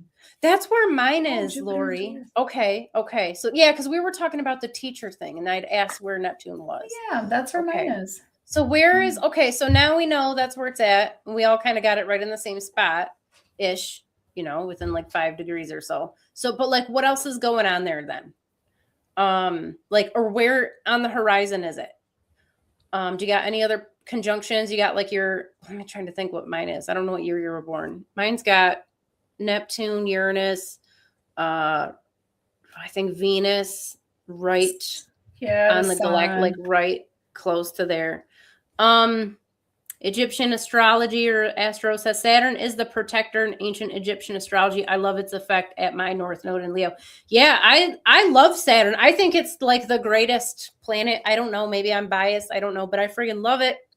And I don't think it has any of that nasty stuff that a lot of people think that it does. But I mean, I don't know. Saturn squares can be pretty intense and challenging, I think, if, you know, you're not prepared for it. Sure. If you've been dropping the ball most of your life, I guess. Yeah. Stop. No, I haven't. I've been working so hard, you guys. I've been working so hard. Jupiter in Taurus, Lori said. Jupiter in Taurus. Okay. I loved when Jupiter was in Taurus. I had like the greatest writing spree. It was like months long. It was amazing. It was one of the best times ever. I actually had a very challenging time. I'm not laughing at your suffering. It was my Jupiter. It was my Jupiter opposition actually when it was in there, and it was just the worst fucking time of my life. See, ever. It's not uniform. Awful. Yeah, it's not uniform. That's why it's so. I really felt like Jupiter kind of really brought more optimism to what was actually happening and unfolding in my life, though. I mean, yeah, it wasn't that. It wasn't like that. It wasn't Jupiter's fault. Let's just put it that way. This wasn't Jupiter's fault. I had to wait for that SOB to get out of retrograde in order to sell my house. And how about this, though? That was the longest wait. So Jupiter was in Leo.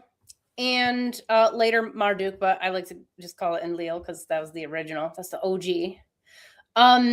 He's definitely also a god of justice who's going to go in and lay the smack down on anybody who needs to get the fuck out of your life.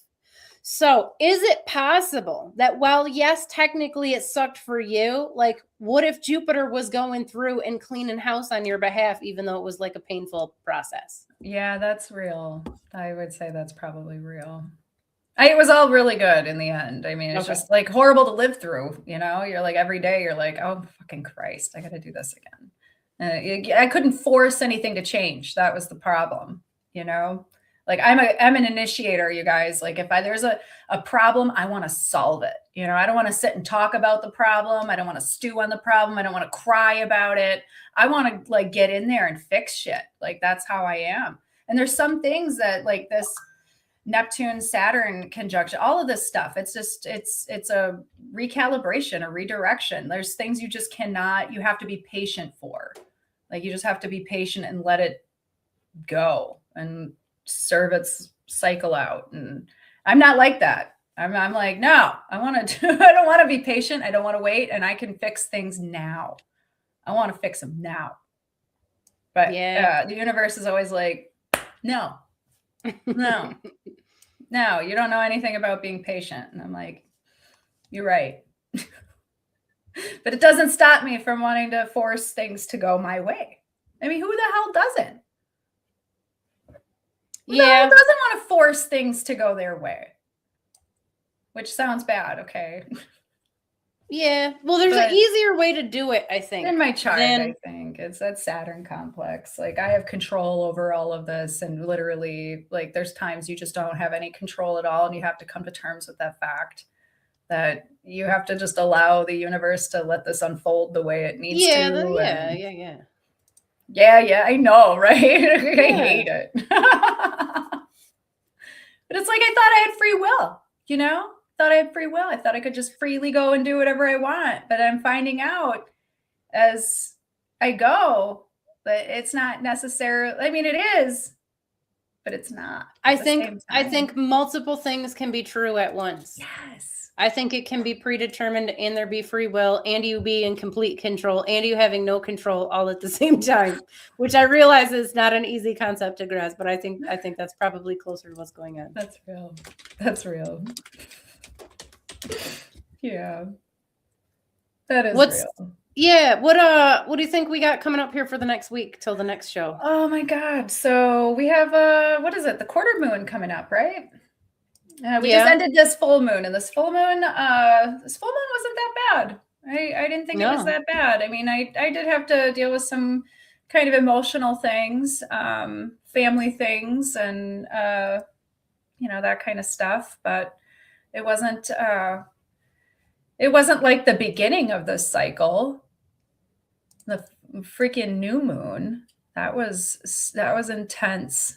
That was super intense. So I think as it winds down now, we are heading into, oh my God, eclipse season. Okay. Right? Oh, yeah. Oh, sorry, guys. All day yesterday, I thought it was Thursday. I'm losing like track of what day it is and the time and everything. I actually thought I had a lot more time. And then I look up and I'm like, wow, it's February. I don't know. I'm running out of time. January felt like it was 3 months long, like it was never going to ever fucking end. I don't know if any of you felt that way, but I did. Yeah, somebody said that in the comments somewhere and I lost it. Said, hold on. Nope, not that one. Hold on. Lori said, I had ChatGPT make me a meme that says this feels like a Jumanji year last month in the longest January of my life. Amen. I was even like, I even reached out to somebody that owed me money. I was bitching at him. And then I realized I was like, oh, that just happened like last week. Okay. Yeah. I guess it felt like fucking 3 weeks ago, actually. Sorry. It's just time. It's killing me. But this cycle is like wrapping up. We'll have the moon moving through Leo, Virgo. I think it's in Leo today. Right? Yeah, I think it's moving through. But we'll see that last closing square happen around what, Scorpio? I'll have to take a look here. The quarter moon? Yeah, when's the next quarter moon? The 9th, 8th, 9th. 9th? We see everybody again. Oh yeah, we'll be back on the it doesn't want to tell me. Whatever 7 days is from today. Yeah, so around Libra, that's when we'll experience our last quarter moon. Then we're going to be heading into eclipse season. So that should be really fun. Eclipse seasons are always super, super duper interesting.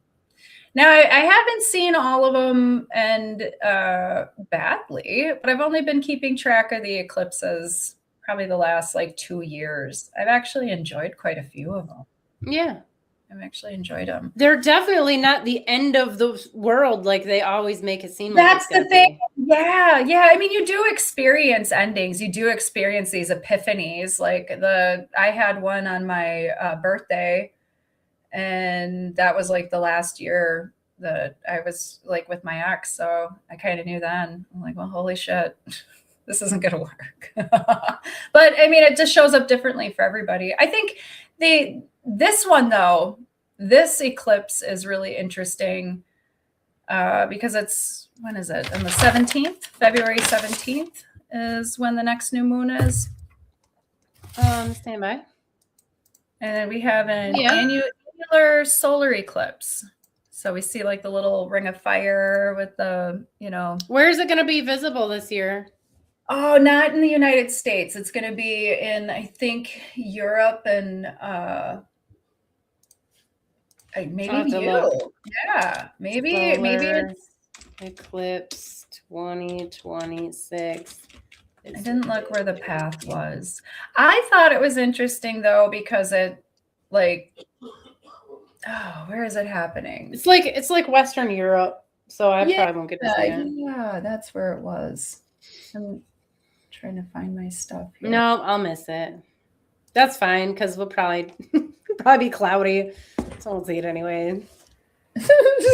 I know. I like the lunar eclipses though.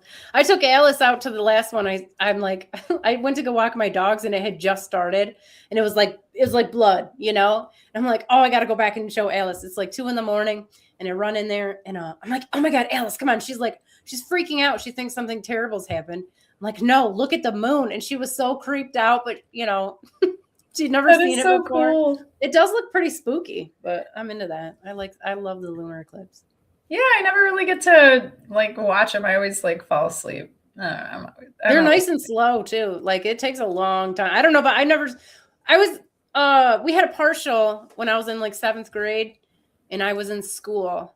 So they didn't let us go out and look at it. Is this one a partial? I don't know. No, is it the Oh, by us, it won't look like a, no, I don't think you guys get to see it. We don't get to see it. No, you don't get to see it. You guys had your shot. Was it last year? Had our shot, right? Well, I'm used to seeing eclipses being on the North Node, I thought it all lines up, and I was shocked to see that it doesn't have any contact with the North Node at all. And it's only making contact with the South Node. And I'm like, oh, I thought they had to both be, activated for it to actually be, an eclipse. But I was wrong. Apparently I was wrong. I'm too newbie. But I'm learning. So I thought that was pretty interesting. We'll have Mercury and Venus on the North Node during that time too. So lots of cool stuff happening. I don't know, with it being I think with it being, only activating the South Node in Leo, and we talked a lot about different authority figures, different leadership changes. I mean, I think it's definitely being set up for something to happen. I mean, I'm really pissed off. We don't have any accountability. There's a lack of accountability of what's happening with this problem that started back in 2020. With the Epstein files and the world government conspiracy. Well, Nikki, that's because your government is illegitimate. There's not accountability. There's no accountability. Nobody's going to arrest one of these billionaires. Okay, we got them all. We got all their pictures. We got everything, and they just get to float on by without any accountability. I don't know. I'm starting to agree with that comedian who was like, you just, eat one billionaire. We'll see what happens. Then we have a few people that are coming up with plans. If we all take PTO at the same time, we can hunt all the billionaires down ourselves. If everyone stopped paying their taxes, they absolutely could fund all their bullshit. If people people have the power just to take the power back. I think they're in crisis mode right now, though. People are just in crisis mode. Like, where do we begin? How do we look at this from a different perspective? And how do we enact the actual laws that we have in place? Because we're not. Everything's made up now. All of it. Well, just my country. I don't know about everybody else. But. No, I think this has always been the problem. People aren't represented in the government. This is tale as old as time, right? Yeah, you're right. But that's corrupt. These conjunctions, that's why we have these generational things that happen. So people wake up.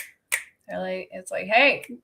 Well, technically, that's why you have the Second Amendment specifically for this problem. But, Americans are real polite at this point in time. I don't know. Everybody's got their breaking point.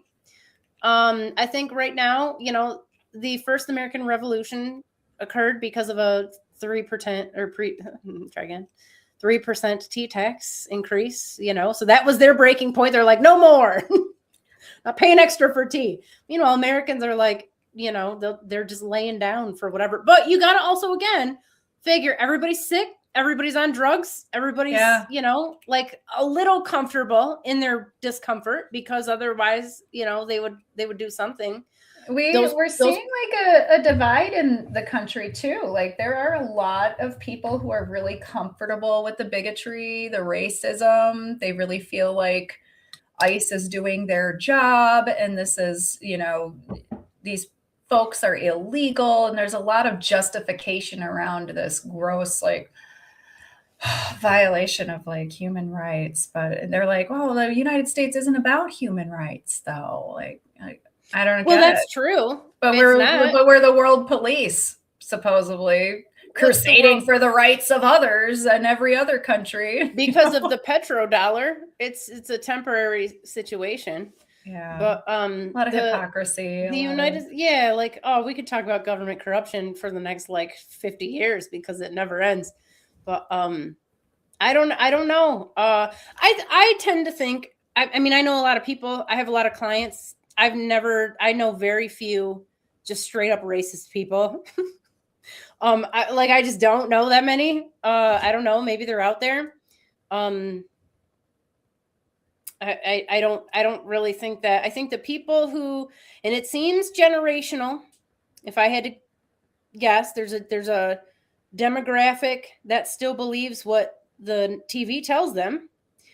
And I think that those people are the most susceptible to just repeating whatever daddy government, tells me is the answer. But you get that in every society. There's always a group of human beings are just very susceptible to propaganda, to wanting to be socially accepted, to wanting to feel like somebody's looking after them. And so we're probably all guilty of it to some extent. Yeah, COVID was a huge test of what are you willing to put up with, and are you willing to just comply to be a part of the group, or are you gonna be the black sheep? Are you gonna be the outcast? Or a lot of people had to make a choice then, and yeah, I still feel that. I really had a hard time pleasing anybody, anybody, no matter what you did, whether you wore the mask or not. Nobody was happy with you. Not in my state anyway. Not in the life I was living at the time. You couldn't do anything right. That's probably why I had a nervous breakdown, actually. That's probably why. It was a very stressful time. A lot of people have not recovered. And I don't just mean health-wise. Mentally. That has changed our collective consciousness for sure. Everything. Chell says, everything makes me feel like I don't know what to do with my hands right now in this region. Yeah, well, there's a lot going on. I can definitely see that. Chell says, you're screwed if you drink the Kool-Aid. Also, there's only Kool-Aid. Yeah, right. Yeah.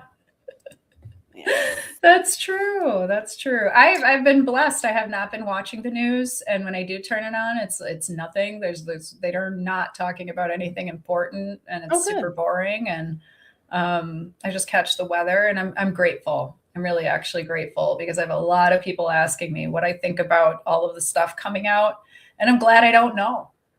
I'm glad I don't know. I wish I didn't know. It's so gross. Yeah, It was Friday. We had one of the guys I work with came in and he was just livid. He's like, this isn't how men should act. This isn't how people should be. Like he's like, and we're not seeing any accountability whatsoever. Like these, like, I don't know. I love seeing grown men get really pissed off and like, we got to do something. I'm like, let's do something. Let's figure it out. There's got to be a way we can fight the power. First and foremost, people got to take back their own towns and cities and like their own city councils. Like this type of corruption starts on a small level and it just goes from there.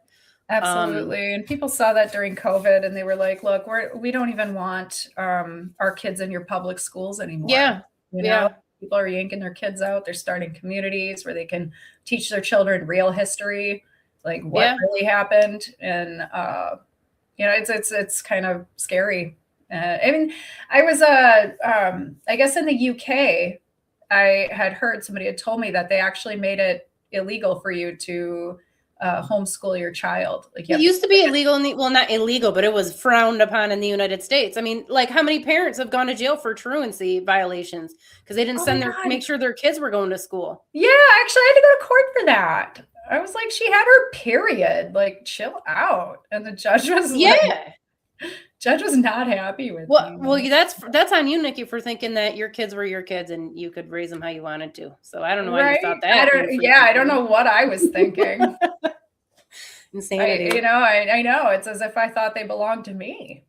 Alice already asked me. She's like, because she just turned 9 and stuff, but she asks about that stuff sometimes because I get really bad cramps. I have a day where I'm like out of commission, and she's like, do I got to go to school when I have my period? And I'm like, not on your, if you got like bad cramps and stuff, no, you don't got to go. Like, I don't care. I'll take you right out of school forever. If they start throwing some tantrums about it, like I'll just for sure homeschool you. The whole world knows how to homeschool now. You guys did it for like a year, when COVID lockdown. Don't tell me that it can't be. I'm not messing with that. Hell yeah. I think if I were to do it all over again, I would definitely homeschool my kids. I mean, I don't know. I'd homeschool Alice if I could. But I can't. There's absolutely no way I can teach her Russian. And that's her only shot at like being great at Russian is, going to school at this point. So I have hired a tutor and like did all that. But I don't know. I just think it's better. There's this Canadian family. They got a YouTube channel. They came over with like, they were like Little House on the Prairie from like, I don't know, like Yellowknife or something in Manitoba. But they moved to Russia. And they used to homeschool their kids too. But when they came over, they did it for the same. They're like, no, they have to go to school. Like, that's the only way they're going to learn Russian. So, depends on the kid. Like my youngest is more, she could not sit on the computer and do work all day. Like she couldn't she just didn't want to. Kids learn differently for sure. She liked the social aspect. She liked being with her friends. Like my older two, they didn't give a shit. My middle child, she ended up just doing everything online. She did her she had, I think 3 years, like 2.5 years where she just did it all online. When she showed up for graduation, everyone was like, oh, I thought you died. You know what? Another thing is you don't actually learn that much stuff in school. You don't. It's like a couple hours worth of stuff, maybe every day. And if you just did it on your own instead of like wasting all the extra time, like you could knock out all of high school and like be done when you're 13 or 14. It's actually not that hard of stuff. And like they drag it out forever. They just make it take as long as possible. It's a scam. It's all about. I grew up in a small town and these teachers all knew the parents of these kids. They played favorites. It was like a whole social thing that I was not a part of. I was not liked and I knew it and I felt it and I was not welcome. And not everybody feels that way. I felt that way. And that's why I didn't want to be there. So I mean, I ended up dropping out when I was like 15, closer to 16. And I hated school. I hated it. I couldn't deal with it. And when I turned 18, I went and I took the state testing. And the first 2 years of high school, that's what was on there. Everything I learned. I got a weird memory. So I'm like, oh, this is all easy. I graduated in the 99th percentile. I got my age, like the high school equivalency. They were like, wow, you're really smart. I'm like, I know. That's why I didn't sit there for a couple fucking years staring at a chalkboard and getting yelled at, bitched at, and Right. falling for the drama that came around with all these girls and their bullshit. I was getting into fights all the time. Yeah. It wasn't really that good for me. No, I'm with you on that one. I'm like, I don't want to fight. I had my first anxiety attack at high school. I didn't even know what it was. School's traumatic. Alice keeps coming home crying, being like, why are the boys so mean to me? They chase me in the bathroom. I'm like, you need to whoop their asses. Like, turn around and start throwing some punches. Yeah, but my teacher's going to get mad. I'm like, I don't care. Like, I will defend you, but you don't let people bully you under any circumstances. And you don't let other kids get bullied either. So you better go and just, like, seriously start handling it.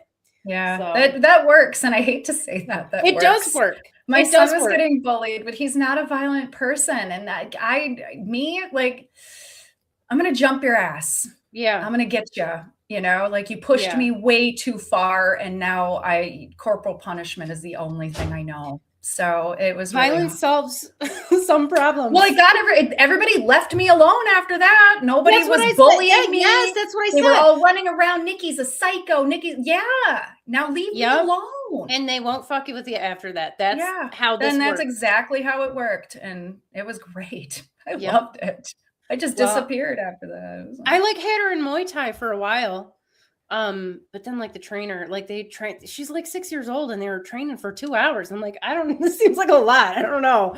But I had her in judo. I put her in these different, to give her some self-defense skills and stuff. And she just won't hit it. She's just too nice, I guess. I don't know. I am. I had more energy. I was full of more fire back then. I mean, obviously I mellowed out super hardcore and, that came with all the cool acid trips and all the cool experiences I had with other adults where, you realize, life, you don't have to take it that seriously. This isn't somebody, you know how I get though, if somebody disrespects your honor, on purpose, well, I'm going to burn their village down, find every ancestor they have, grab my, salt the earth. There's those impulses, but I don't do that. There are people on this earth that you don't want to mess with because they're nice people, but just don't mess with them. Yeah. Chell says my uncle stroked out watching the news a couple of years ago. It's intense. The population in the town where I live and grew up was 700. Yeah, my town didn't have a stoplight or anything. It's one of those. We had one stoplight. We had one stop and go light. That was it. I think they still only have one stop and go light. Is that the 4-way stop? Yeah. Oh, okay. Yeah, we didn't even have one of those. Didn't even have one. Nope, sure didn't. I love the small town antics. What's crazy, amazing, isn't it? Is when you go back, they all still live there. They've never lived anywhere else. They've never. See, I had this conversation with my guides. This was one of the first times I had conversations that I felt weren't schizophrenic, because I was around all of the people that I usually hang out with, and this sadness came over me, and I was like, I'm never going to see them again. Yeah. And they're like, yeah, because they're just going to continue to do this. They're going to live their lives here and they're going to die and they're going to repeat it. And they're going to keep doing this. Isn't that crazy? So sad about it. Yeah. I mean, I cried for days. I was like, oh my God, they're just going to keep doing this over and over. But they're trying to explain to me why I wasn't going to be there anymore. Why I wasn't going to, because I was like, well, these people are my friends. They're my family. And they're like, my guys are like, nah, no. But they were gentle. They were nice about it. My mom moved away from the same town, even though she ended up moving back, which is the town that I grew up into. But she'd gone out to California and, just fucking running drugs, whatever crazy shit they were doing back then, and the biker gang. But I remember her telling me, I was probably in 5th grade or something. And she's like, look, one day you're not going to remember any of these people's names. They don't matter. It doesn't matter. And I'm like, yeah, you're right. And from that moment on, I was like, I just couldn't look at school the same way. I'm like, none of this means anything. And they're all like, oh, we're going to stay in touch. I remember the last day of school, seniors, they're all cruising town or whatever. I'm like, I want to go the fuck home. I don't care about any of this. I don't want any part of this. And I remember it was funny. I went back after I had moved away and done all kinds of crazy stuff. And I went back and I met back up with I had dinner with my best friend from school, and she spent that whole conversation being like, oh yeah, like name dropping people from high school. We went, I do this, we hung out at this place, we talked to so and so, like the same stuff. It was like 10-15 years later, and she's still talking about like the cool kids from school, like trying to name drop. Like, I'm like, yeah, dude, I went to this Roman temple and like all the crazy stuff I had done at that point. And I'm like, I can't relate to any of this. This doesn't make any sense to me. So I think that's a good thing. I think it's good. I think it demonstrates that obviously if you're into astrology, if you're watching this right now, you're probably not one of those people. Like I think we're just wired differently.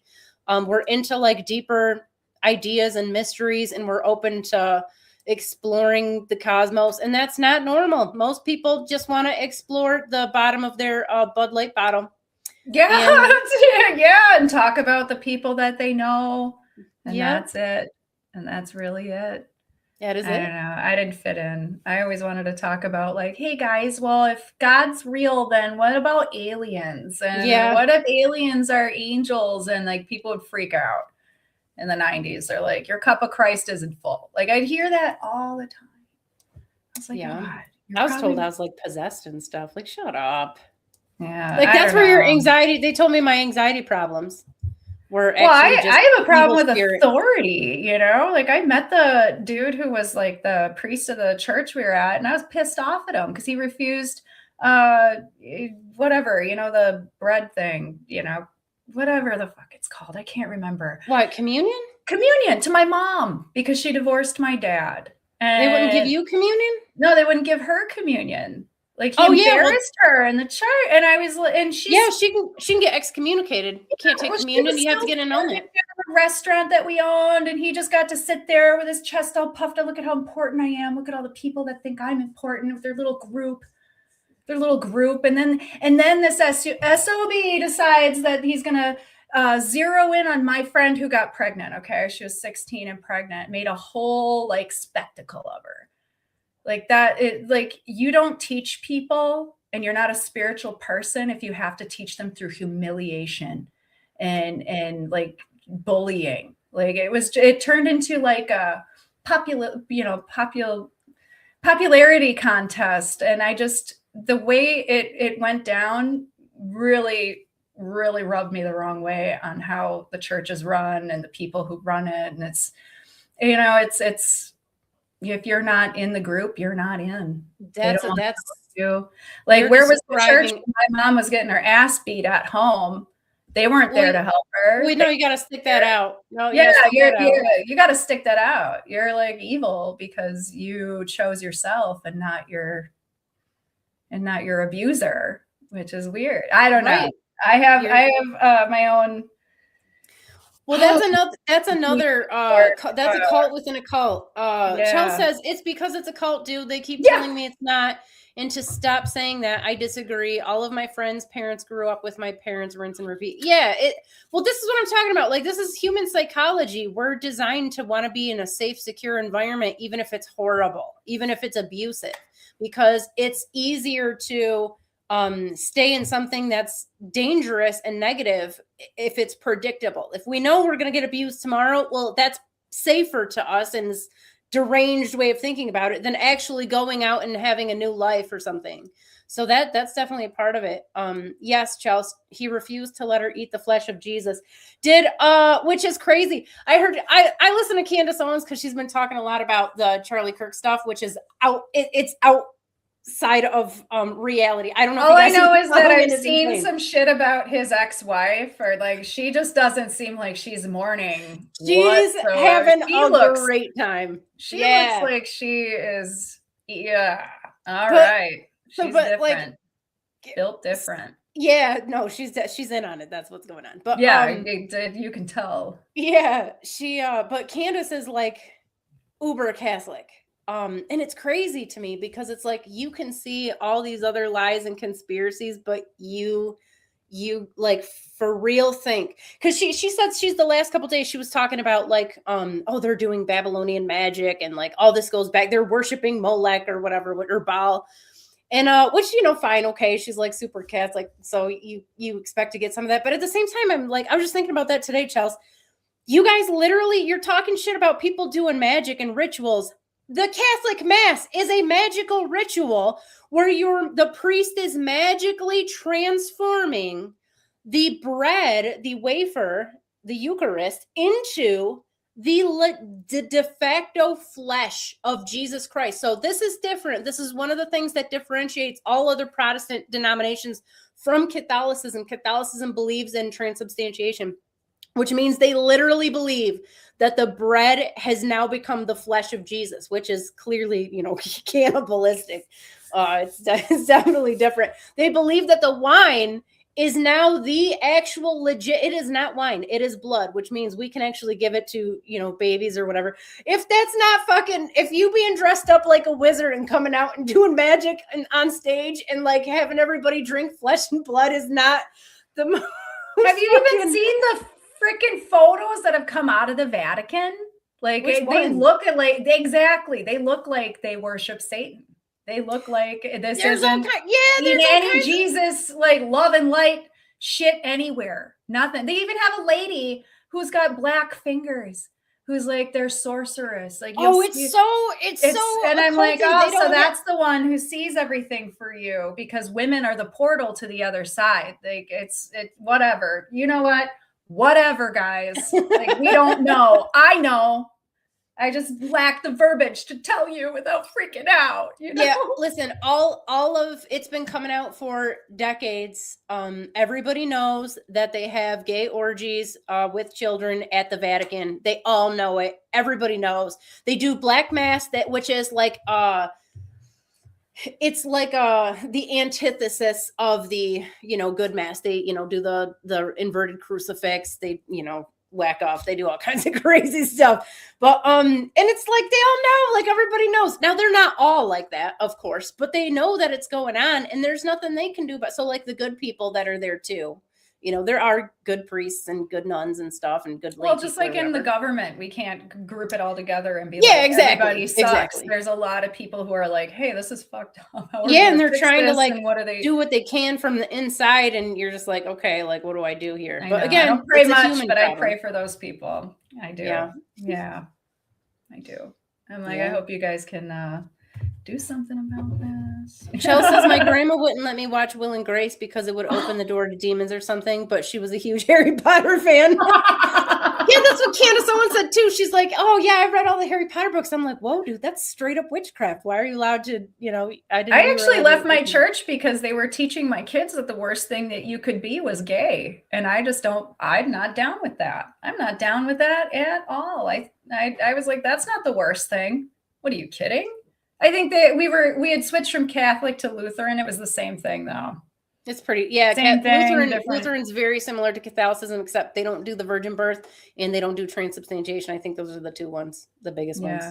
Yeah. I don't know. I just felt like I had to bring my kids to church, and every time we went, I would get super duper pissed off.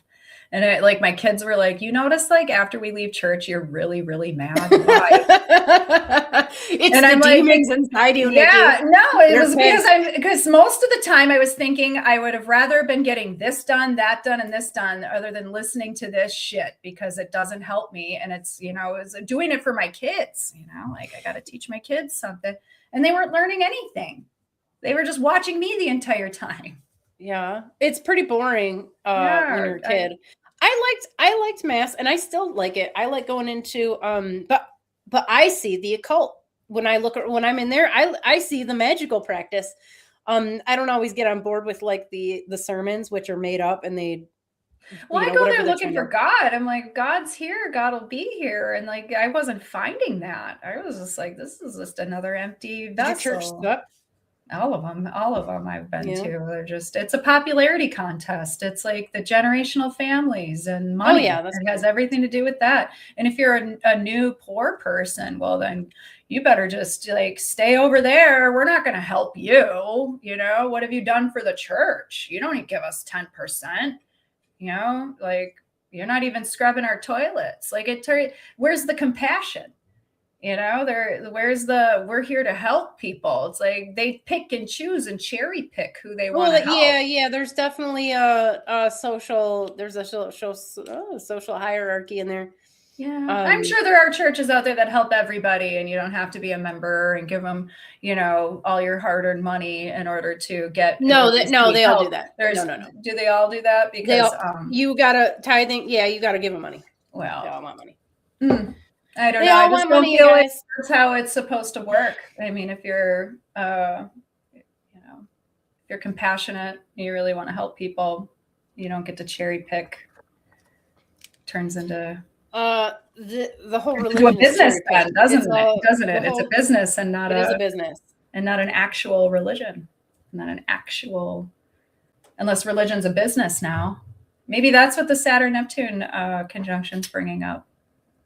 It'll definitely for a lot of people. It's layered. It's got a lot of layered meanings. All right. Chell says, Wingardium Leviosa for life, my gangstas. The church next to my house has the sign outside of it saying on it that changes weekly. Last year they had it was Adam and Eve, not Adam and Steve, bit up on it for 2 months.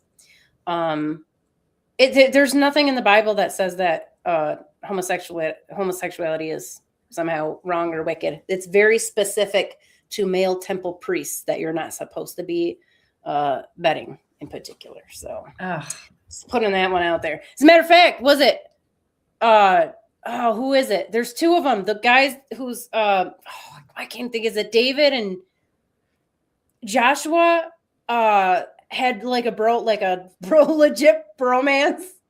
And they said, like, the one said that my soul was knit to the other soul. Like, they called them soulmates. Like, they were in his when one of them died.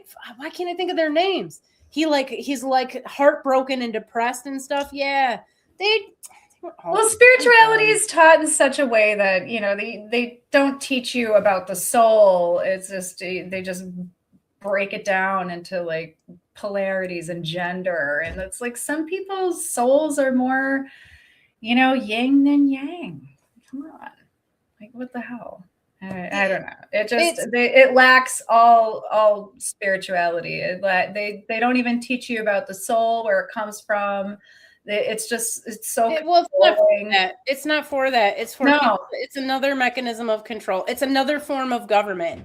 That's all it is. It's just now we're gonna govern from we're just using different stuff. How disappointing! You know? I really hope that we can see some new religion branch out of this. These changes that we have, these outer planet alignments, all of it is super, super duper heavy. There's a lot of crazy stuff happening. So maybe we will see the birth of a new religion. Who knows? People are awake. I don't know. You got this whole youth. They don't believe in it. They just don't believe in it. They're not getting the support they used to. Well, I don't think religion's based on, you know, books that people write, and they're, you know, humans are flawed. So I think more people are seeing that. I think spirituality, more and more people. You know what? I've actually, over the last 10-ish years or so, I've had a lot of people who I would have never thought, like growing up, like legit Catholics or like super Christians, come to me as a psychic or as an astrologer. And they've said, like, well, I've had experiences. Like, I know there's something else going on. And like, I don't think it's necessarily evil. Like, I had, you know, grandma came to me in a dream, and I don't think that that's the devil, you know? So like, people are being more open. They're talking about it more. And I think that's actually leading to people like breaking away from religious. I think religion can be good if it's done for like the right purpose. Absolutely. I've met a lot of actual real Christian people who, instead of sitting there bitching about everything, will actually adopt children, will actually, you know, go and volunteer, you know, buy tons of food and make it and hand it out without any, you know, prompting, or you know, it's not business to them. It's actual like heartfelt service. Yeah, they're actual Christians. They are out there. They really are. Yes. They are out there. So yes, I knock it, but I have to acknowledge the fact that there are definite pockets of families and people who are living out those virtues really well, and they're not judgmental, and, you know, they love everybody, and everybody love everybody. Come on. Just do that. That and should be the we'll the moral of everybody's story. Like just love people and let people love you. That's all you got to do. That's what it's all about. And if that doesn't work, contact Ola Walney. She will help you. She'll take you on a retreat, and she will make sure that your soul doesn't go to the box on the moon that steals your. And it'll only cost you almost everything you got. In your bank That's right. okay, guys, we're over. Yeah, we'll be back next week, same time, same place. Next week, new moon special. Yeah. I think so, maybe. All right. It sounds like it. It probably will be close. If not, we'll do an impromptu Mandela effect. I got some ready to go. Real quick. Did the Disney fairy, she dots the I, right? On Disney? Yeah. They're saying, nope, she never has, never will, never would have, never. Is that not messed up? I'm going to have to save my response for that. Because isn't that insane? That's all she did. That was her whole purpose. Yeah, what level of is this? Because I would watch those Sunday movies. Just every time. It was Disney, and you're like, oh my God, finally Disney. Like when you do Channel 2, when you didn't have any cable. Come on. I'm that kid. I remember too. And I don't even really am not that into Disney, but I remember flying around and dotting the I. Everybody remembers. Everybody. All right, well, Tinkerbell, that's the one, Chels. That's the one. All right, guys, we gotta go. We'll see you next time. See you later. Same time, same place. Lots of love. Good luck this week, and we'll do it. Chels said she did too. Fuck that shit. Yeah. She definitely did.